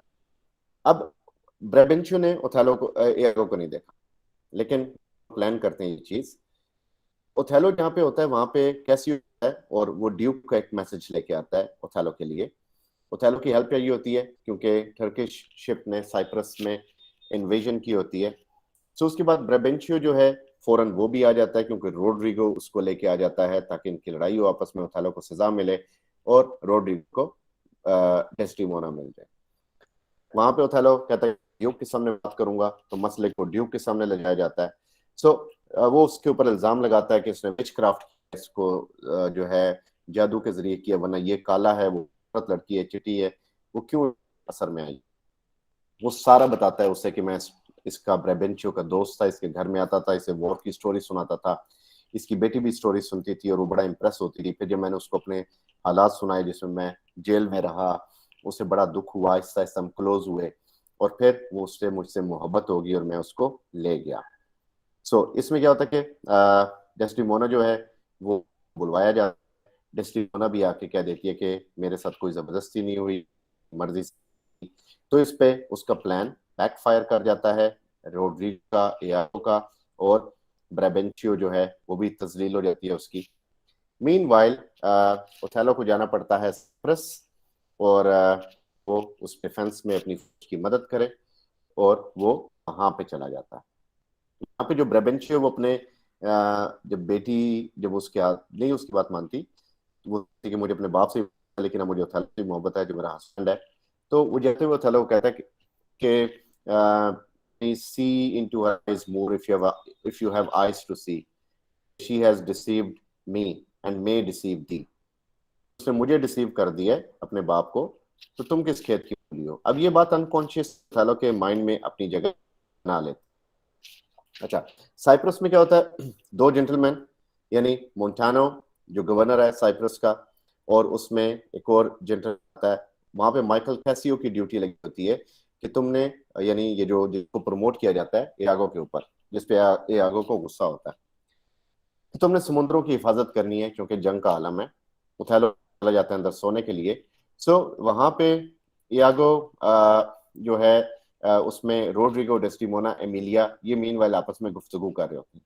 गुफ्तगू में एआगो जो है वो अपनी नफरत का इज़हार करता है, या वो वर्ड्स जो शेक्सपियर अपने फीमेल कैरेक्टर्स के लिए यूज करता है वो बोले जाते हैं। जब ओथेलो आता है तो कैसियो जो है डेस्टिमोना को बड़ा यानी उसको जब उसको वेट कर ओथेलो का, तो बड़ा उसको गर्मजोशी का हाथ पकड़, क्योंकि अब ये बचपन से उसको जानते हैं और उनके दिल में कोई खराबी नहीं होती, लेकिन जो ओथेलो है उसके माइंड स्कीम चलना शुरू हो जाती है। उसमें ओथेलो आता है, अपनी वाइफ से मिलता है और कहता है कि उसके बाद वो रेस्ट करेंगे। जो रोड्रिगो होता है और एआगो ये आपस में प्लान करते हैं कि हमने माइकल कैसियो जो ड्यूटी दे रहे बड़ी इंपॉर्टेंट साहिल पे, उसको डाइवर्ट करना है। तो ये जबरदस्ती उसको ड्रिंक करा देते हैं। ड्रिंक कराने के बाद उसको डेस्टिमोना के हवाले से उकसाता है रोड्रिगो और उनकी आपस में लड़ाई होती है। कैसियो जो है बहुत ज्यादा मारता है रोड्रिगो को। बीच में मोन्टानो जो गवर्नर है वो छुड़वाने आता है तो उसको भी दो पड़ जाती हैं। जो एआगो है उसका ये प्लान बड़ा सक्सेसफुल हो जाता है। ओथेलो जो है वो उसे बड़ा गुस्सा आता है इस चीज पे कि मैं रेस्ट कर रहा था, ऊपर से इसने लड़ाई मारपीट की और उसमें उसने उसको यानी गवर्नर को ही मारा। जो एआर अपरेंटली कैसियो की साइड ले रहा होता है, लेकिन अंदर अंदर से ओथेलो के सामने उसकी जड़ें काट रहा होता है। तो बता देता है कि जो हुआ। ओथेलो को बहुत गुस्सा और हटा दिया उसकी ड्यूटी के साथ, यानी उसकी ड्यूटी। अब वो परेशान होता, फिर उसको एआर मशवरा देता है कि तुम जाके डेस्टिमोना, क्योंकि डेस्टिमोना तुम्हारा दोस्त है, तुम अगर उससे कहोगे तो ओथेलो से तुम्हारी रिक्वेस्ट रहेगी। अब इसमें ये होता है कि यहाँ पे डेस्टिमोना के पास आना होता है, तो उसके पास आता है और वहां पे एआगो जो है वो अपना एक तैयार कर रहा होता है कि वो उसे कहता है कि तुम इटली से उससे रिक्वेस्ट करना, और उसके वहां पे उस जगह पे आ जाता है। मीनवाइल आ रहा होता है तो वहां पे जब वो जब उसकी फ्रेंड होती है तो उसे सिंपैथेटिक होकर मिलती है और वो एक नॉर्मल वे में उससे रिक्वेस्ट करके जाता है। तो ओथेलो को नजर आ जाता है। ओथेलो उससे पूछा कि क्या ये एआगो ही था जो उसकी वाइफ से भी मिलकर वापस जा रहा है। तो अपरेंटली एआगो जो है वो शो कराता है कि जैसा वो ऐसा कुछ कहना नहीं चाहता, लेकिन उसकी टोन ऐसी होती है कि लाइक ये जिसका word not sure, I can not think it that he would feel away so guilty like seeing you coming, कि तुम्हारे आप भाग गया, क्यों आया। तो ये बातें और साथ उस ये इसके दिल आना शुरू हो जाते हैं। चलो अब हो जाता है। अच्छा, वहां पे डेस्टिमोना जो है वो उसके माइंड में होता है कि शायद कैसी और डेस्टिमोना का अफेयर चल रहा है।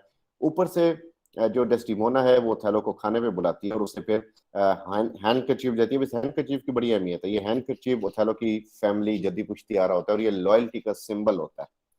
अच्छा, वो जब उसके सर में दर्द होता है तो ये उसको वो हैंडकरचीफ बांधती है, जो कि बाद में वहीं पे गिर जाता है। मीनवाइल उसे कन्विंस कर रही होती है कि वो वापस नौकरी दे, जिसको उसको और गुस्सा आता है, शायद उसके साथ इसका लाजमी कोई चक्कर है। हैंडकरचीफ बड़ा प्यारा होता है। एमिलिया जो यागो की वाइफ है उसे उठा लेती है। यागो जो है बड़ा खुश होता है जब उसे एमिलिया हैंडकरचीफ देती है। उसको नहीं पता होता कि इसका हम क्या इस सूरत में उसको उठाती है। क्या करता है, कैसियो के रूम में। अब जो कैसियो के रूम में फेंकता है वो एक तरह से एक सबूत बन जाता है कि इनका वाकई फेयर है कि जो यागो फैमिली का दिया था उसकी वाइफ ने कैसियो को दे दिया। सो यागो कहता है जी ओथेलो को कि मैंने माइकल कैसियो को देखा कि वो अपनी दाढ़ी साफ कर रहा था उसी हैंडकरचीफ से। वो आता है अपनी वाइफ के पास, हैंडकरचीफ मांगता है, उसके पास हैंडकरचीफ नहीं होता, बल्कि तो ये कहती रहती है कि तुम उसको माफ कर दो। तो उसके बाद वो चला जाता है और उसके बाद हैंडकरचीफ के बारे में उसे आइडिया होता है कि बियांका के पास होता है। बियांका कैसियो की गर्लफ्रेंड होती है जिसको वो गिफ्ट कर देता है। ठीक है, अब मीनवाइल यागो की जो मैकेनिज्म है वो चलना शुरू हो जाता है। इसमें यागो की सिलिलॉक्वीज और ओथेलो की सिलिलॉक्वीज इंपॉर्टेंट हैं, जिस बैठ के वाइफ के बारे में जेलसी के सोचा होता है। यागो जिस तरह कर रहा होता है, दोनों की जो ये वर्ड्स हैं सिंकिंग हैं ये जी, इसमें स्ट्रॉबेरीज बनी होती हैं जो कि इजिप्शियन सॉर्सरेस ने दी होती हैं उसको। ठीक, तो ये इस लिहाज से जो हैंडकरचीफ है के लिए लॉयल्टी का सिंबल बड़ा इंपॉर्टेंट होता है। तो बस इस अब ओथेलो फुल टाइम उस कंडीशन में आ चुका होता है। सो उस रात ओथेलो जो है वो अपनी वाइफ को प्रोस्टिट्यूट का होने का इल्जाम देता है और वो उसकी बात को नहीं मानता।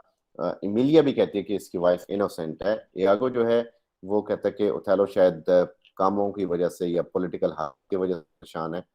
सो उस रात को ओथेलो जो है वो उसको है बेड पे कि तुम मेरा वेट करो। इमिलिया को वो वहां से भेज देता है और यागो जो है वो अपने रोड्रिगो को कहता है कि आप सारा कुछ होने लगा जैसा प्लान था। तो वो उनको कहता है कि तुम जाओ और माइकल कैसियो को मार दो, और कह रहा है इसके बाद तुम्हारा रास्ता क्लियर हो जाएगा। अच्छा, अब ओथेलो भी चाहता है कि कैसियो मर जाए, यागो और रोड्रिगो तो वैसे ही चाहते हैं। सो यागो जो है वो उसको कहता है तुम छुप के हमला करना। वो हमला करता है लेकिन वो उसको सिर्फ जख्मी कर पाता है, मार नहीं पाता। सो यागो जो है वो कैसियो को उस यानी वो उस मौके से निकल जाता है। लेकिन ओथेलो जो है वो कैसियो की चीख सुनता है और उसे लगता है कि यागो ने कैसियो को मार दिया। सो वहाँ पे लोग आते हैं जो आके सुनते हैं कि ये क्या हो रहा है। ऐसा लगता है कि जो कैसियो वो उसको बचा लेता है, पट्टी होती है। ओथेलो जो है वो अपनी वाइफ के पास जाता है चैम्बर में और उसको मारने की तैयारी करता है। डेस्डिमोना उठती है और प्लीड करने की कोशिश करती है, लेकिन वो उसका गला दबाता है और उसके बाद सुमदर करके उसको मार देता है। पूछता है कि कैसियो भी मर चुका है। सो एमिलिया बताती है कि नहीं हुआ और वो बताती है कि उसको मार दिया गया। Desdemona changes story before she dies कि वो सुनाती है और वो कहती है कि हैज कमिटेड सुसाइड। एमिलिया जो है वो ओथेलो से पूछती है कि क्या हुआ। ओथेलो से बताता है कि उसने किस तरह उसको मारा इनफिडेलिटी पे, और एमिलिया को सब आइडिया हो जाता है कि ये कुछ किस तरह प्लान हुआ, किस तरह हैंडकरचीफ ने रोल प्ले किया। उसको पता लगता है कि सारा कुछ किया उसके हस्बैंड का। सो मीनवाइल वहाँ पे जो है उसको सारे चीजें क्लैरिटी में पता लग जाती हैं, कैरेक्टर भी खुल के सामने आ जाता है और जो है कैसियो वो रोड्रिगो को मार देता है और ओथेलो यागो जो है वो गिरफ्तार हो जाता है। लेकिन ये देखते हुए कि सब कुछ खत्म हो गया तो मीनवाइल ओथेलो अपने आप को मार देता है। Casio in the end general बन जाता है, उसके पास सारी पावर्स आ जाती हैं। जो लोग चाह रहे होते हैं एक दूसरे को खत्म करना वो सब के सब खत्म हो जाते हैं। रेशियल प्रेजुडिस इसमें दिखाया गया कि वो काला है इसलिए लोग उसके खिलाफ हैं, और इसी वजह से उसके माइंड में प्लांट किया जाता है लोगों के कि डेस्टिमोना उसके साथ ज़्यादा अरसा नहीं रह सकती। मैनिपुलेशन दिखाई गई इसमें, इनकम्पैटिबिलिटी दिखाई गई मिलिट्री हीरोइज्म और वॉर के, और एंड लव कि कहाँ पे हीरोइज्म कहाँ पे लव, दो मुख्तलिफ चीज़ों को साइड बाय साइड चलाया गया। का डेंजर दिखाया गया कि इंसान अकेला है तो वो क्या क्या प्लानिंग कर लेता है। जेलसी दिखाई गई कि beware of my lord of jealousy that is red eyed monster. So ये और फिर अपीयरेंस वर्सेस रियलिटी कि लोग किसी को कुछ समझ रहे होते हैं लेकिन वो उसके अंदर क्या चीजें निकलती हैं। सो जी इसमें दोनों इसके हैं, जेलसी भी इसका ट्रेजिक फ्लॉ है और मिस जजमेंट भी, लेकिन ज्यादातर इसके अंदर जेलसी है जिसको इसका ट्रेजिक फ्लॉ कंसिडर किया जाता है। ये इंपॉर्टेंट लाइंस हैं, और beware my lord of jealousy it is a green eyed monster which doth mock the meat it feeds on, और for she had eyes and chosen me, men in rage strike those that wish them best। और इसमें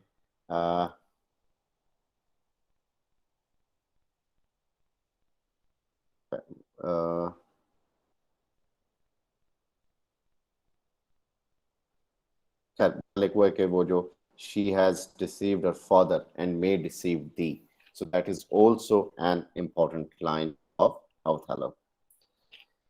So this was Othello by William Shakespeare। लोगों ने ये नहीं पढ़े, उनको अगर in short time in smaller time if they want to know this, वो ये लाइक पहले हमने कौन सा पढ़ा, मैकबेथ, सो मकबूल मूवी और ये ओमकारा, ये दोनों मूवी को आप देख लें।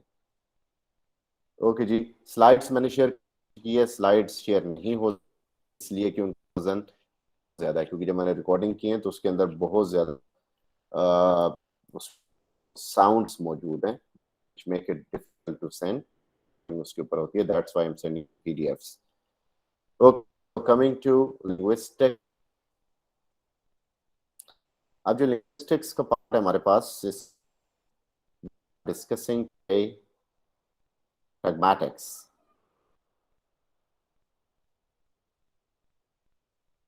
A pragmatic is a study of meaning in context। ये मीनिंग को कॉन्टेक्स्ट में हम पढ़ते हैं। सो लेट द स्क्रीन, इस आप कॉन्टेक्स्ट मीनिंग की स्टडी भी कह सकते हो। सो इट टाइम क्योंकि बहुत हो चुका है इसलिए we have to go quick. अच्छा जी, इसमें आते हैं मेन की तरफ। सो pragmatic, now if you say baby sail or something like that, तो इसके नॉर्मली हम क्या सेंस लेते हैं? इस सेंस ये है, no there is no resemblance between Lady Macbeth and Desdemona।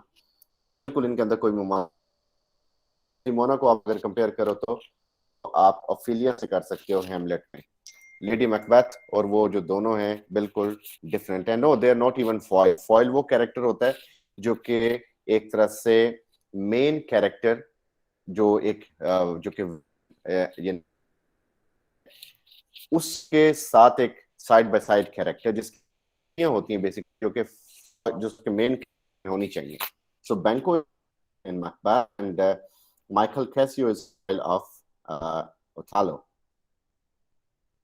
Okay, अगर आप ये साइन देखते हो जो कि आपके सामने आ रहा है, so that does not mean कि आप कहो कि बेबी सेल पे लगे हुए कि काका खरीदोगे तो 50% ऑफ पे मिल जाएगा। No, that very much means कि जो चीजें बेबी से रिलेटेड हैं, जूते, पैम्पर, कपड़े, डायपर्स, उनके फीडर्स, मिल्क, उनके नैपीज, उनके नैपकिन्स, उनके स्ट्रॉलर्स, इन सब चीजों के ऊपर 50% अप टू 50% ऑफ है। अप टू छोटा सा लिखा होता है, 50 बड़ा सा लिखा होता है। So we kinda have an idea कि ये इस साइन बोर्ड से क्या मुराद है। So basically it is meaning in context. अब जो कॉन्टेक्स्ट है बेसिकली इसमें इसके टाइप्स होती हैं। एक इसकी टाइप है जिसे लिंग्विस्टिक कॉन्टेक्स्ट कहते हैं, इसे कोटेक्स्ट भी कहा जाता है। सो कोटेक्स्ट क्या है? It is a set of words used in the same phrase or sentence ये एक फ्रेज या एक ही सेंटेंस में यूज किया जाता है। The surrounding cotext has strong effect on what we think the word probably means. और ये जो इसके साथ जो इसका जो कोटेक्स्ट है उसका बड़ा असर होता है इस चीज पे कि जो हमारी मालूमात हैं उस टेक्स्ट के हवाले से। अब मसलन आप अगर इसको देखें, जिस तरह वर्ड बैंक, अगर इसको आप सेंटेंस में यूज करेंगे कि तो हमें इसके बारे में इसके साथ वाले वर्ड्स के जरिए आइडिया हो जाएगा कि हम किस किस्म के बैंक की बात कर रहे हैं। मैं कहता हूं कि बैंक जिसके ऊपर जहां पे मैं आया हूं इस वक्त खून देने के लिए, तो दैट मीन्स कि मैं रिवर बैंक की बात नहीं कर रहा, मैं फाइनेंशियल बैंक की बात नहीं कर रहा, मैं ब्लड बैंक की बात कर रहा हूं। तो जो ब्लड बैंक की बात हो रही है दैट इज वो आया हूं खून देने। तो ये जो आना खून देना ये चीज क्लियर करती है कि यहाँ बैंक से मुराद ब्लड बैंक है। अगर मैं कहता हूँ कि मैं यानी यहाँ पे जो बैंक के किनारे जो पानी है उसके पास झाड़ियां बड़ी प्यारी हैं, तो दैट मीन्स रिवर बैंक। मैं कहता हूँ कि मैं पैसे जमा कराने बैंक जा रहा हूँ, तो दैट मीन्स कि ये फाइनेंशियल बैंक की बात हो रही है। डेफिनेटली मैं पैसे जमा कराने ब्लड बैंक में नहीं जा सकता। तो कोटेक्स्ट मीन्स कि जो लिंग्विस्टिक वर्ड्स हैं उस वर्ड के साथ रिलेटेड वो हमें बताते हैं कि बेसिकली हम किस किस्म की उस चीज को रिफर कर रहे हैं। सो एक कॉन्टेक्स्ट में हमें पता लगता है कि हम किस चीज की बात कर रहे हैं। सो फिर एक होता है फिजिकल कॉन्टेक्स्ट। ये था लिंग्विस्टिक कॉन्टेक्स्ट, एक होता है फिजिकल कॉन्टेक्स्ट। फिजिकल कॉन्टेक्स्ट क्या है कि अगर आप मुझसे पहली दफा मिल रहे हैं और आप मेरे इदारे में पहली दफा आ रहे हैं, तो मैं आपको कहता हूं कि अच्छा आप यूं करें कि आप यानी अभी आपने मुझे नहीं देखा हुआ, मेरे इदारे में नहीं आए, मैं कहता हूं कि आप लाइब्रेरी आ जाएं। अब आपकी जाने बुला के लाइब्रेरी कहाँ पे, आप तो कभी मेरे पास आए नहीं, तो वो आप कंफ्यूज हो जाओगे कि मैं कहाँ पे हूँ, मेरी वो इलाका रिहाइश या यूनिवर्सिटी कहाँ पे है, फिर वहां पे लाइब्रेरी कहाँ पे होगी। सो वो फिजिकल कॉन्टेक्स्ट क्लियर नहीं होता। हाँ, आप मेरे ही उसमें मौजूद हो यूनिवर्सिटी में, आप वहाँ के स्टूडेंट हो, मैं वहाँ पे अगर टीचर हूँ, तो मैं आपको कहता हूँ कि आप ऐसे करो कि लाइब्रेरी के सामने आओ, मैं आपको वहां पे मिलता हूँ। सो अब ये चीज क्लियर है कि उस पूरे इलाके में एक ही लाइब्रेरी है जिसका हम जिक्र कर रहे हैं। आपको अचानक कोई मैसेज आ जाए जिसपे लिखा हो कि मीट मी या आई एम एट सिनेमा, तो आप परेशान हो जाओगे, भाई ये किसने क्यों मैसेज किया, सिनेमा क्यों जाना था, क्या करने जाना था, कौन सी फिल्म देखनी थी, अपने पैसों से देखनी थी, नहीं देखनी थी, क्या करना था। ये चीज आपको परेशान करेगी। लेकिन अगर आपका प्लान बना हुआ है ऑलरेडी और कोई दोस्त आपको मैसेज करता है कि I am already at cinema, so अब चीज क्लियर है क्योंकि कॉन्टेक्स्ट है, ऑलरेडी एक चीज डिटरमिन हुई है। नाउ यू नो कि फिजिकल कॉन्टेक्स्ट है सिनेमा का जहां पे आपने जाना है। सो लिंग्विस्टिक्स कॉन्टेक्स्ट जिसे कोटेक्स्ट भी कहते हैं, उसमें क्या होता है, आसपास के रिलेटेड वर्ड्स बताते हैं, उस चीज का कॉन्टेक्स्ट क्लियर करते हैं, या जो मसलन जो और जो फिजिकल कॉन्टेक्स्ट में वो जगह की अपनी पर्सनल जो है एक एक्सपीरियंस वो उसको डिटरमिन करता है।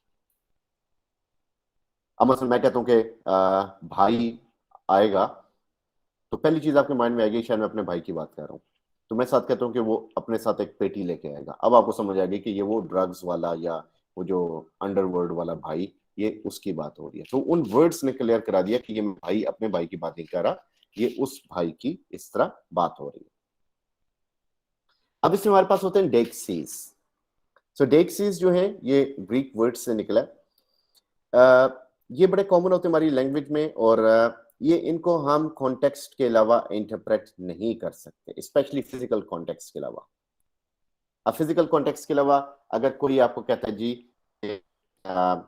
You will have to bring it back tomorrow because she isn't here today, अचानक मैं आपको कह देता हूँ कि भाई ये चीज कल आपने लेके आनी है क्योंकि वो कल वहां पे नहीं होगी, आप वो भी पागल हो गए कि भाई कौन सी चीज कहाँ पे लेके आनी है और कौन कल कहाँ पे नहीं होगी ये तो नहीं पता।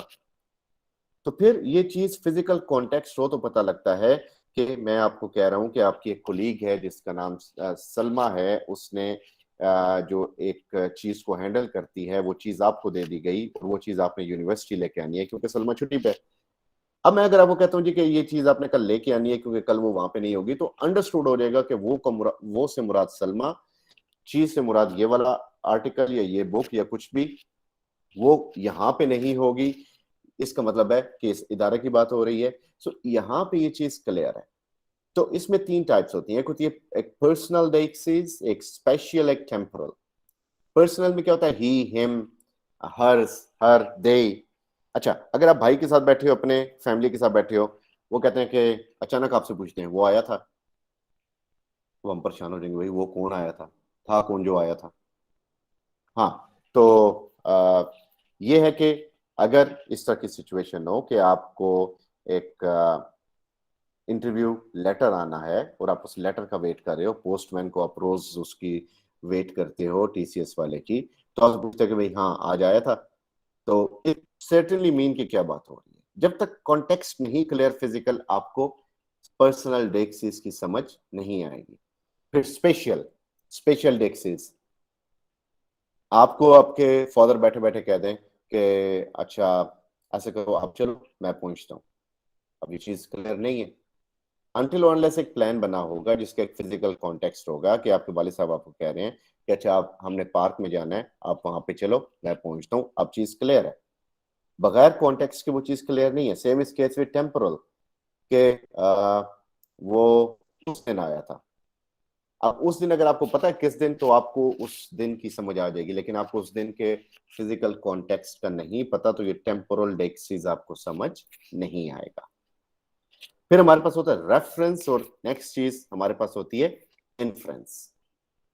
रेफरेंस क्या होता है कि नॉर्मली हम कोई एक एक्ट ऑफ रेफरेंस दे देते हैं, जिस तरह कई प्रोनाउंस हैं जिसको हम कोई ना कोई नाम दे देते हैं। हमें बेसिकली वर्ड्स जो हैं वो रेफर नहीं करते, पीपल रेफर करते हैं। अल्फाज किसी को रेफर नहीं करते, ये लोग होते हैं जो अल्फाज को यूज करके लोगों को रेफर करते हैं। बस मैं कहता हूं कि चोम्स्की पकड़ाना, दैट मीन्स कि चोम्स्की की किताब पकड़वाना, तो ये हमने एक तरह से रेफरेंस बना लिया। अब अक्सर रेंज ऑफ रेफरेंसेस होते हैं, हम इसका रेफरेंस बना लेते हैं, और मसलन एक बंदा है जो कि बड़ी तेज मोटरसाइकिल चलाता है, उसका हमने नाम यामाहा रख दिया या मिस्टर कावासाकी रख दिया, तो ये एक ब्रांड नेम को हमने एक बंदे से एसोसिएट कर दिया, ठीक है। या कहते हैं कि हिटलर नहीं आया आज, तो हिटलर होता है एक बड़ा कख्त वाला, गुस्से वाला टीचर। या फैमिली के अंदर भी होता है, लोग अक्सर फैमिली के हेड ऑफ फैमिली को कहते हैं हिटलर, कि आज हिटलर का मूड कैसा है, यानी एक डिसरिस्पेक्ट है, लेकिन कहते हैं। अब हिटलर मीन्स के सख्त मिजाज वाला, यानी जो बुजुर्ग है उसकी बात हो रही है। सो ये रेफरेंस होता है। रेफरेंस के साथ एक चीज होती है इन्फ्रेंस। अब जब मैंने कहा कि हिटलर नहीं आया, हम फॉर एग्जांपल एक ही यूनिवर्सिटी में पढ़ते हैं, हमारा एक टीचर है इंग्लिश का जिसका नाम जॉन ज़ेवर, बड़ा सख्त किस्म का वो बंदा है। तो अगर मैं कहता हूं, अगर आप कोई आपका क्लास फेलो कहता है कि आज हिटलर ने क्या पढ़ाया, तो अब हिटलर क्या है, रेफरेंस। आपने क्या किया, आपको समझ आ गई कि हिटलर तो मर के तो नहीं आएगा ना जिंदा होकर पढ़ाने के लिए। आप इन्फर करोगे कि अगर ये हिटलर कह रहा है तो किसको कह रहा है। अच्छा, वो कहेगा अच्छा हाँ ठीक है, सोच जाएगा जहां से की बात हो रही है, कहता अच्छा हाँ आज उसने हमें प्रैग्मेटिक्स पढ़ाई है। सो ये बेसिकली ये अगर कहा जाए कि हमने शेक्सपियर देखा आज, तो इट मीन्स कि शेक्सपियर की लाश नहीं देखी, उसका कोई प्ले परफॉर्म होता देखा। ये अगर कोई बंदा रेफरेंस देता है तो अगला बंदा उसको इन्फर करता है। सो उसको जो समझना है उसे इन्फ्रेंस कहते हैं। Then we have anaphora. Anaphora क्या होता है, रिफर बैक, ठीक है, कि एक चीज को रिफर करना। मसलन फॉर एग्जांपल एक अगर जिक्र होता है कि आई हैव अ पपी, एक, या आई हैव अ डॉग, ठीक है, it is of brown colour. So it जो है वो रिफर बैक किसको कर रहा है, डॉग को। सो इट क्या बन जाएगा, anaphora. So puppy started struggling and shaking the boy got really wet. So इसमें क्या है, जो when he let go it jumped out. So it jumped out means dog की बात हो रही है, सो इट एनाफोरा है। सो ये जो है इनको हम एनाफोरास कहते हैं, जो कि दैट मींस रिफरिंग बैक। अच्छा, इसमें जो पहली दफा मेंशन होता है कि I had a puppy, so puppy क्या होगा, इसमें जो फर्स्ट टाइम मेंशन होगा उसे कहते हैं एंटीसेडेंट। सो एंटीसेडेंट यानी जिसको फर्स्ट टाइम रेफर किया गया, फिर एंटीसेडेंट होता है को सेकंड टाइम रेफर किया जाता है। ये यानी इट जो है वो एंटीसेडेंट है, और जो वो फर्स्ट टाइम जब यूज किया गया उसे एंटीसीडेंट ये कहा जाता है। सो एंटीसीडेंट, एंटी या एनाफोरा, ये दोनों ठीक हैं। So the first mention is called antecedent, यानी इन अ वे डॉग, यानी बॉय या पपी। जब पहली दफा हमने इनका नाम लिया सो ये एंटीसीडेंट बन गए, ठीक है, ये एंटीसीडेंट्स बन गए, या आप इन अ वे यूं कह सकते हो कि द सेकंड और subsequent reference is an anaphora. तो दो चीजें इसमें, एनाफोरा, एनाफोरिक रेफरेंस या एंटीसीडेंट। जिसको पहले नाम लिया जाएगा वो एंटीसीडेंट होगा, जिसको बाद में लिया जाएगा वो एनाफोरा होगा। मैं कहता हूं कि I have a shirt and it is of blue colour. So shirt इसमें एंटीसीडेंट होगी, और it is of blue colour, तो इट जो होगा वो एनाफोरा या एनाफोरिक रेफरेंस होगा ऑन द अदर एंड। फिर एक और चीज होती है प्रीसपोजिशन। अब प्रीसपोजिशन होती है कि स्पीकर्स कॉन्टेक्चुअली जानते हैं कि जो या लोग जानते हैं कि स्पीकर या राइटर क्या एज्यूम कर रहा है कि जो रीडर या लिसनर को पता है। फॉर एग्जाम्पल, अगर ये कहा जाए कि I bought third car which means I already had two, मैं किसी को कहता हूं जी मैंने आज तीसरी गाड़ी ली है, इसका मतलब आप क्या लेंगे कि सिंपल के मेरे पास ऑलरेडी दो गाड़ियां हैं। मैं कहता हूं जी कि मैं सोच रहा हूं कि मैं चौथी शादी कर लूं। सो इससे आपको क्या मीनिंग होगा, प्रीसपोज क्या होगा, प्रीसपोज होगा कि ऑलरेडी आप ये जान चुके हो कि मेरी 3 शादियां हो चुकी हैं और दिल दिल में आप मुझे लकी इंसान कंसिडर कर रहे होंगे। सो ये बेसिकली क्या होता है, इसको हम प्रीसपोजिशन कहते हैं कि पहले से ही सपोज कर लेना। जी, आपने इसमें जिक्र किया कैटाफोरिक रेफरेंस का। सो कैटाफोरिक रेफरेंस जो होता है वो भी इस रेफरेंस के अंदर ही है। So that means about a word in a text, ठीक है, वो रिफर किसको करता है, in to another letter in the text, और you need to look forward to understand कि आपने उसको आगे पढ़ना होगा उसको अंडरस्टैंड करने के लिए। जैसा कर्ड्स का जिक्र आता है हार्ट ऑफ डार्कनेस में, लेकिन कर्ड्स अभी तक खुद अपेयर नहीं हुआ होता। अब यहाँ पे बेसिकली प्रीसपोजिशन आई होप आपको समझ आ गई कि मैं कहता हूँ जी कि मैंने आज फिर से लॉटरी खेली, तो इट मीन्स कि मैं ऑलरेडी लॉटरी खेलता रहता हूँ। एंटेलमेंट क्या होता है, एंटेलमेंट इज द डिफरेंट और ऑपोजिट ऑफ प्रीसपोजिशन।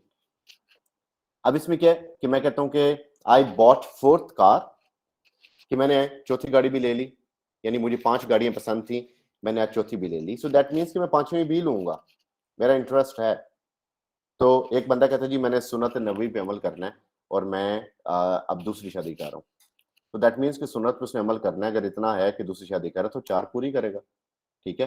तो वो करेगा, वो हम एंड वो उस सेंटेंस से हम अखज कर लेते हैं, ठीक है। लाइक मैं कहता हूं कि मेरे पास ऑलरेडी 3 गाड़ियां हैं, तो शायद मैं बाकी गाड़ियां बेच दूं। प्रीसपोजिशन उससे पहले के हवाले से और एंटेलमेंट उसके बाद के हवाले से।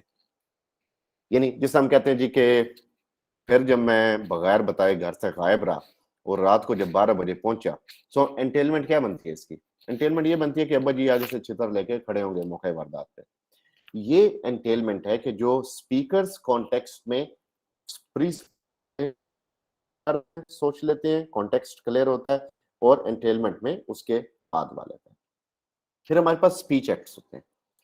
स्पीच एक्ट्स कौन से होते हैं, ये एक्ट्स होते हैं जो कि हमें बताते हैं कि स्पीकर की इंटेंशन क्या है, वो किस तरह वो वर्ड्स को बोल रहा है, ये बोलने के वो जो तरीके हैं।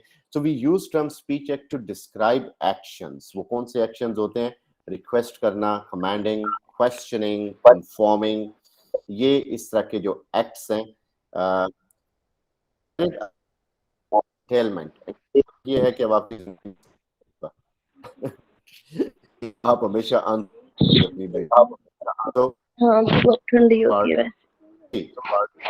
Miss Sumera Riaz, do you want to say something? Okay, वरना अपने माइक्स ऑफ कर लें आप लोग, आपको माइक्स ऑन है। ओके जी, सो हम पार्ट्स ऑफ स्पीच, हम इनको जो स्पीच एक्ट्स हैं इनको डिफाइन करते हैं कि जो एक्शन परफॉर्म करता है एक स्पीकर अपनी अटरेंस के जरिए। देखिए, मैं अगर माफी मांग रहा हूँ ना, तभी मैं एक एक्शन परफॉर्म कर रहा हूँ, मैं हुक्म दे रहा हूँ तभी मैं एक एक्शन परफॉर्म कर रहा हूँ। ये दोनों परफॉर्मेंस मेरी स्पीच के जरिए हो रही है। सो स्पीच एक्ट के बेसिकली लेवल्स होते हैं। एक होती है लोक्यूशनरी फोर्स। ये जो है ऑस्टिन की थ्योरी के मुताबिक 3 फोर्सेस होती हैं लोक्यूशनरी, ठीक है। इसमें क्या होता है कि हम वो फोर्स जो कि मीनिंग है, यानी फोर्स रेफरेंशियल वैल्यू, इलोक्यूशनरी कौन सी है, जो परफॉर्मेटिव है, जिसका एक्शन जो कि स्पीकर इंप्लाई करता है, जो कि वो चाह रहा होता है। और फिर लोक्यूशनरी फोर्स है जो परसीव्ड एक्ट, जो कि एड्रेसी जिस तरह उसे इन्फर करता है। यानी लोक्यूशन क्या है? लोक्यूशन मीन्स स्पीच, ठीक है, वो जो स्पीच आपने बोली। इलोक्यूशन कौन सा है? जो कि आप चाह रहे हो कि इस स्पीच का ये इफेक्ट हो। और पर लोक्यूशन कौन सी है? जो उसका इफेक्ट है स्पीकर के या एड्रेसी के ऊपर। यानी लोक्यूशन इज द स्पीच या मीनिंग, जो भी आपने गुफ्तगू के जरिए मीनिंग कन्वे किए। इलोक्यूशन क्या है कि मैं अगर कहता हूँ ना, आज तो मैंने छड़ने नहीं, आज मैं सुनी मैंने उतारने की देना, तो वो जो मैंने सोचा हुआ है कि मेरी स्पीच का इस पे क्या असर होगा। कई लोगों को बड़ा नाज होता है कि मैं उसे समझा लूंगा, कि मैं समझाऊंगा तो मान जाएगा, कि मेरी स्पीच का इस पे क्या असर होगा। वो जिस अंदाज में फिर उन वर्ड्स को बोलता है, उनके अंदर आइडियम्स, कोटेशंस, वाकयात ये वो ऐड करता है, तो वो जो इम्प्लाई कर रहा है स्पीकर, वो उसकी इलोक्यूशनरी फोर्स है। अब वो फोर्स रीडर पे किस तरह असर कर रही है, रीडर उस फोर्स से क्या असर ले रहा है, ढीठ बन के आगे खड़ा है, ये वाकई समझ रहा है, वो उस फिक्रे का या उस वर्ड का या सेंटेंस का या उस पैराग्राफ का या पूरे ऐसे का पर लोक्यूशनरी उसका वो फोर्स है या उसका असर है। अब स्पीच एक्ट्स में हमारे पास असर्टिव्स होते हैं, यानी इसमें कोई इंफॉर्मेशन कन्वे करना, जिनको पॉजिटिव भी कह सकते हैं। यानी जोन्स इज अ डिसरिप्यूटेबल बिजनेसमैन, मैं कहता हूँ फलाना बंदा बड़ा गलत बिजनेसमैन है, तो मैंने एक चीज असर्ट कर ली, मैंने एक चीज इन्फॉर्म की, असर्ट कर ली, एक आइडिया डेवलप कर लिया। दूसरे होते हैं रिक्वेस्ट करना, जिसमें यानी रिक्वेस्ट करना या ऑर्डर्स देना। मसलन will you pay for my tuition और can you please bring me a glass of water. So ये क्या है? बेसिकली ये डायरेक्टिव्स हैं, जिसमें आप रिक्वेस्ट कर रहे हो या ऑर्डर दे रहे हो। कमिटमेंट्स क्या है? जिसमें आप कमिटमेंट करते हो कि I will take you to Disneyland on your birthday, or I'll get you a bat when you turn 10. So ये declarative क्या है? जिसमें आप एक नई state of affairs, कोई नई न्यूज़ बताते हो, या किसी चीज़ की वैल्यू चेंज कर देते हो, हैयत चेंज कर देते हो, कि इसको इस दफ़ा के तहत सजाए मौत दी जाती है, तो वो declarative है। या एक कहता है कि मैं इनको हस्बैंड एंड वाइफ बनाता हूँ, या मौलवी शादी निकाह के वक्त जो शादी करके उनको मुबारकबाद दिलवा देता है, या फिर जो डिग्री दी जाती है पीएचडी स्कॉलर्स को, तो वो डिक्लेरेटिव होते हैं, जिस सेंटेंस के बाद चीज़ों की वैल्यू या उनकी हैसियत में चेंज आती है। फिर एक होता है एक्सप्रेसिव्स। एक्सप्रेसिव्स क्या है? ये इमोशंस हैं, जिसमें आप अपने इमोशंस लेके आते हैं, जिसमें प्यार, सारी चीज़ें शामिल हैं। Okay, so then we have politeness theory. Politeness theory जो है ये बड़ी पेनेलोप ब्राउन और लेविंसन की थ्योरी है। So this is about face value. Normally हम कहते हैं फेस के, अब फेस क्या है? बेसिकली एक हमारा पब्लिक सेल्फ इमेज है। पब्लिक सेल्फ इमेज से क्या मुराद है? कि हम में से हर एक बंदे का एक इमेज है सोसाइटी में, हमारी एक वैल्यू है, हम चाहते हैं कि हमारी एक एपरेंट जो हमारी एक वैल्यू बनी है वो कभी खराब ना हो। सो पब्लिक सेल्फ इमेज जो हमारा, जैसा लोग हमें देखते हैं जानते हैं, वो हमारा फेस है। पॉजिटिव फेस क्या है? पॉजिटिव फेस ये कि ये हमारी एक डिमांड होती है कि हम लाइक अप्रिशिएट किए जाए सोसाइटी में, और हमें जो है वो हमें हमारे वर्क्स की अप्रूवल मिले, हमें पसंद किया जाए। यानी हमारे जो काम हो रहे हैं उनको कोई निगेट ना करे, रोके ना। नेगेटिव एक्ट्स क्या होते हैं, हर बच्चे की, एडल्ट मेंबर की होती है कि उसकी जो एक्शंस हैं उसके ऊपर कोई असरअंदाज ना हो।